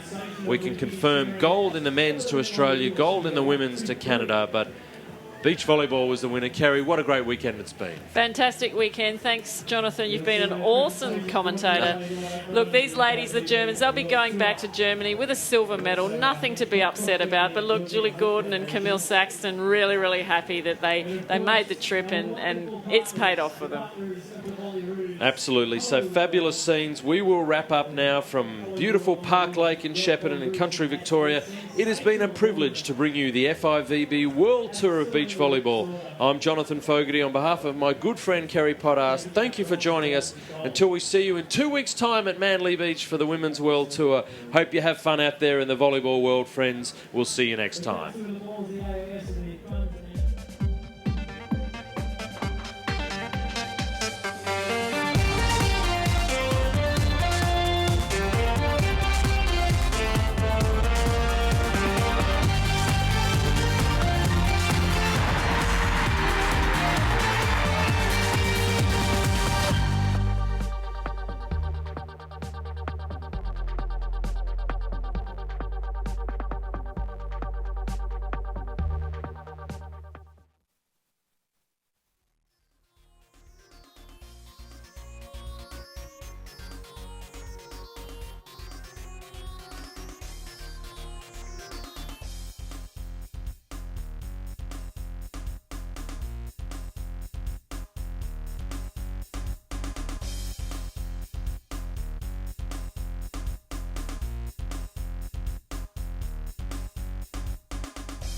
sport we love. I hope you've dug it as much as we have. I've had a ball. Jono was great. Super Sunday. Welcome to Super Sunday. Of course, it continues on what's the start of a massive run of events for us. We got a Manly Beach for Volley Fest very soon. But it all started here in Shepparton, which is amazing FIVB World Tour. So just a few moments, ladies and gentlemen, we are just about ready to go.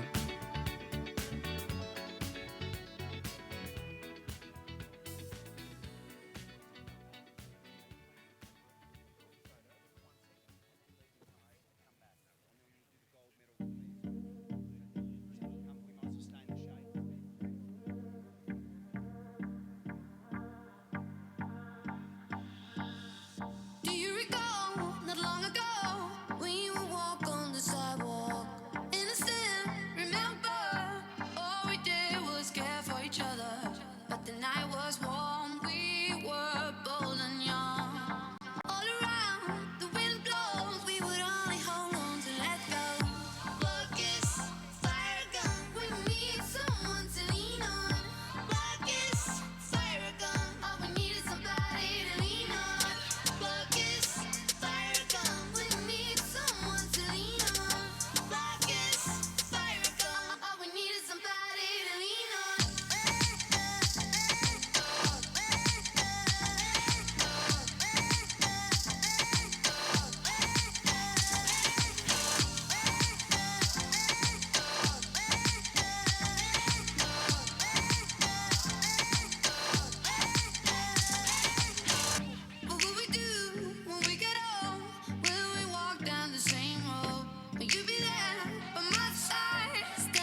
got you in tight.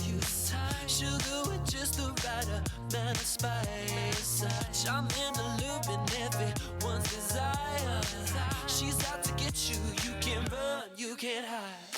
She's something mystical, they color lights. I say, so far from typical, but take my advice. Before you play with fire, do think twice. And if you get burned, well, baby, don't you be surprised. Lifted, drifting higher than the ceiling. Ooh, baby, it's the ultimate feeling. You got me lifted, feeling so gifted. Sugar, how you get so fly? So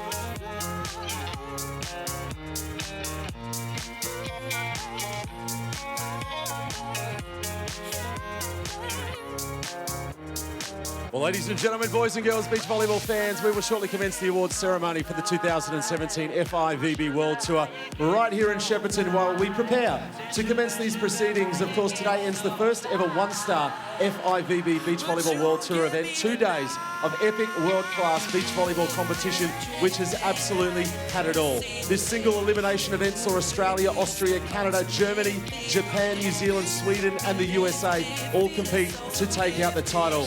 We've enjoyed an outstanding attendance from local crowds. Shepparton, you did not disappoint. Thank you so much for coming out to support this beach volleyball event. We hope you enjoyed being part of this event as much as we loved having it here. Ladies and gentlemen, could you please welcome our amazing volunteers and officials. Please give the ball kids a big round of applause. Followed out onto the court by our wonderful, wonderful team of officials, referees and NTOs. Can you give them a massive round of applause? A huge 2 days and they did a wonderful job, ladies and gentlemen. Of course, also joining us here for the presentation ceremony and a wonderful part of this event. Could you please welcome our distinguished guests presiding over the awards ceremony for the FIVB Beach Volleyball World Tour. Please make them feel very welcome. The Mayor of Shepparton, please welcome Councillor Denny Adam. FIVB Supervisor Andre Perry-Geroa. Volleyball Australia President Craig Carraher, Volleyball Australia CEO Matt Moreau, and dual Olympic medalist, bronze in Atlanta, gold in Sydney, Kerry Potthast. We'd also like this opportunity to say a big thank you to Hello World, the Victorian Government, Hancock Prospect and the Georgina Hope Foundation, and our patron Miss Gina Reinhardt, Mikasa, the AIS and the Sunland Group. We'd also say a huge thank you to the Greater Shepparton City Council for their enormous support in assisting Volleyball Australia in hosting this event. To all the volunteers, from the ball kids to the ushers, we say a huge thank you to our officials, NTOs and referees. To Terry, Kate and all of our volunteer managers, we say a huge thank you to you all. To our referee delegate Peter Herezchuk, to Baz Wedmeyer, the tournament director, and all of the Volleyball Australia staff, to Wayne Collins, our operations manager, Al Line and Kerry Ann Moore, operations assistants, all of our beach volleyball family, and of course Blair Harrison, our competition manager. A big thank you to you all for bringing this FIVB World Tour event here together in Shepparton. But now to the medals, ladies and gentlemen. We are going to start with the men. It will be bronze, silver and gold. I'll invite forward Matt Moreau and the Mayor, Councillor Denny Adam, to present the medals. The bronze medalists here for the men.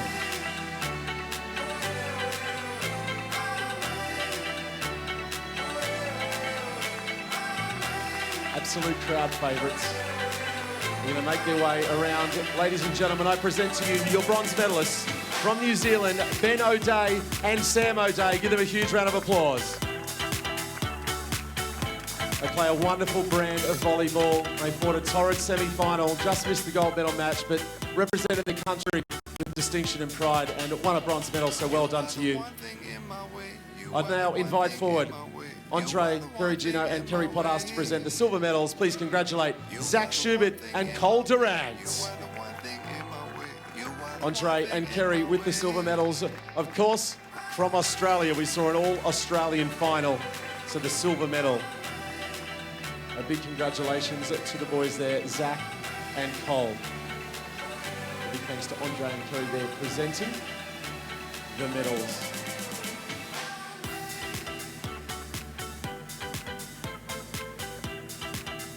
And to the victors go the spoils, ladies and gentlemen. We will move on to the gold medal. It's my great pleasure to once again call upon the Mayor of Shepparton Council, Councillor Dinny Adam, and Craig Carraher to present the medals. They are gold in colour. Can you please congratulate Chris McHugh and Damien Schumann.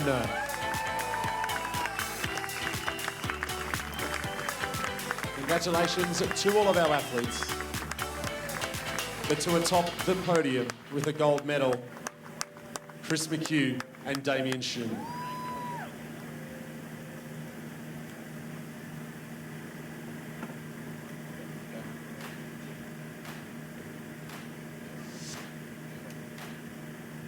Fantastic photo there. Our wonderful medal presenters and all the boys atop the podium. And this time, ladies and gentlemen, we're going to ask you to please join with us. Everyone, if you could be upstanding for the playing of the Australian National Anthem.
Australia. Congratulations to New Zealand with the bronze and Australia with the silver and a gold. It is a 1, 2, 3 for Oceania with the FIVB World Tour in Shepparton. Congratulations to the men.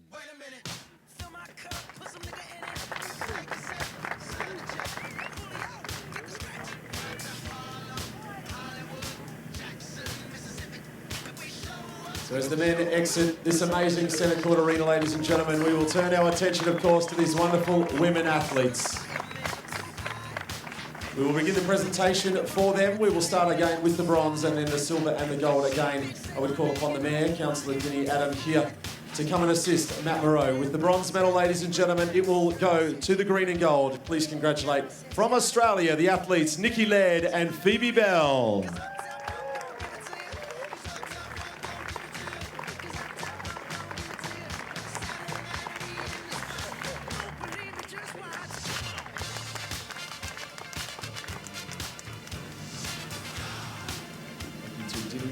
Once again assisting us with the presentations. The bronze medal there to the Australian combination.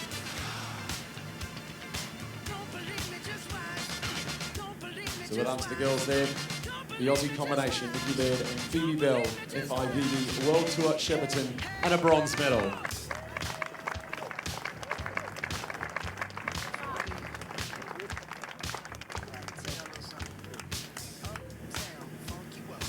The silver medal, ladies and gentlemen, again, I'd like to invite forward Andre and Kerry to present the silver medals to this wonderful combination from Germany. Please give them a big round of applause. Kim Behrens and Annie Schumacher. It was a fantastic final that we saw, and they played a wonderful brand of beach volleyball all throughout this tournament, and a silver medal will go their way.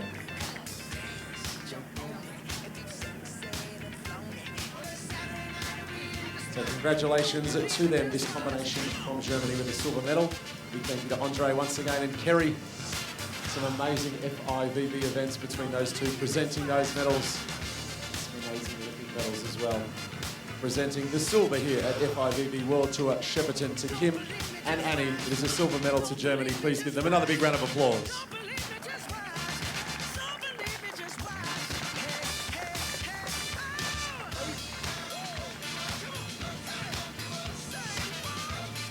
And to the gold we turn our attention now. World Tour Shepparton, ladies and gentlemen. Once again, we'll call forward the Mayor of Shepparton Council, Councillor Dinny Adam, and Craig Carraher, President of Volleyball Australia, to present the gold medals. Can you please congratulate from Canada, Julie Gordon and Camille Saxton.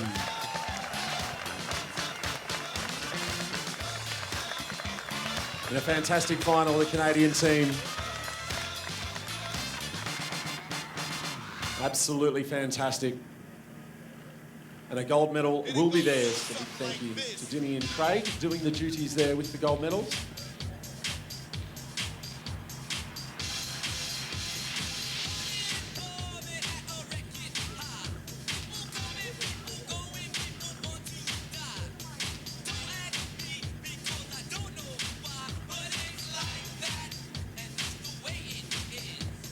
And again, ladies and gentlemen, the gold medal, a big congratulations to Canada again. Please join us, ladies and gentlemen, and be upstanding atop the podium and join us for the national anthem of Canada.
Ladies and gentlemen, your podium here, World Tour, Shepparton, Australia, Germany and Canada. A big congratulations to all athletes in the gold medal. Congratulations to you all. Ladies and gentlemen, that concludes our medal presentation ceremony. Thank you all so much for joining us for a massive 2 days of competition. We look forward to creating something spectacular with this event. Thank you for your attendance and we hope to see you all back here next year. Have a great afternoon, Shepparton. We'll see you all soon.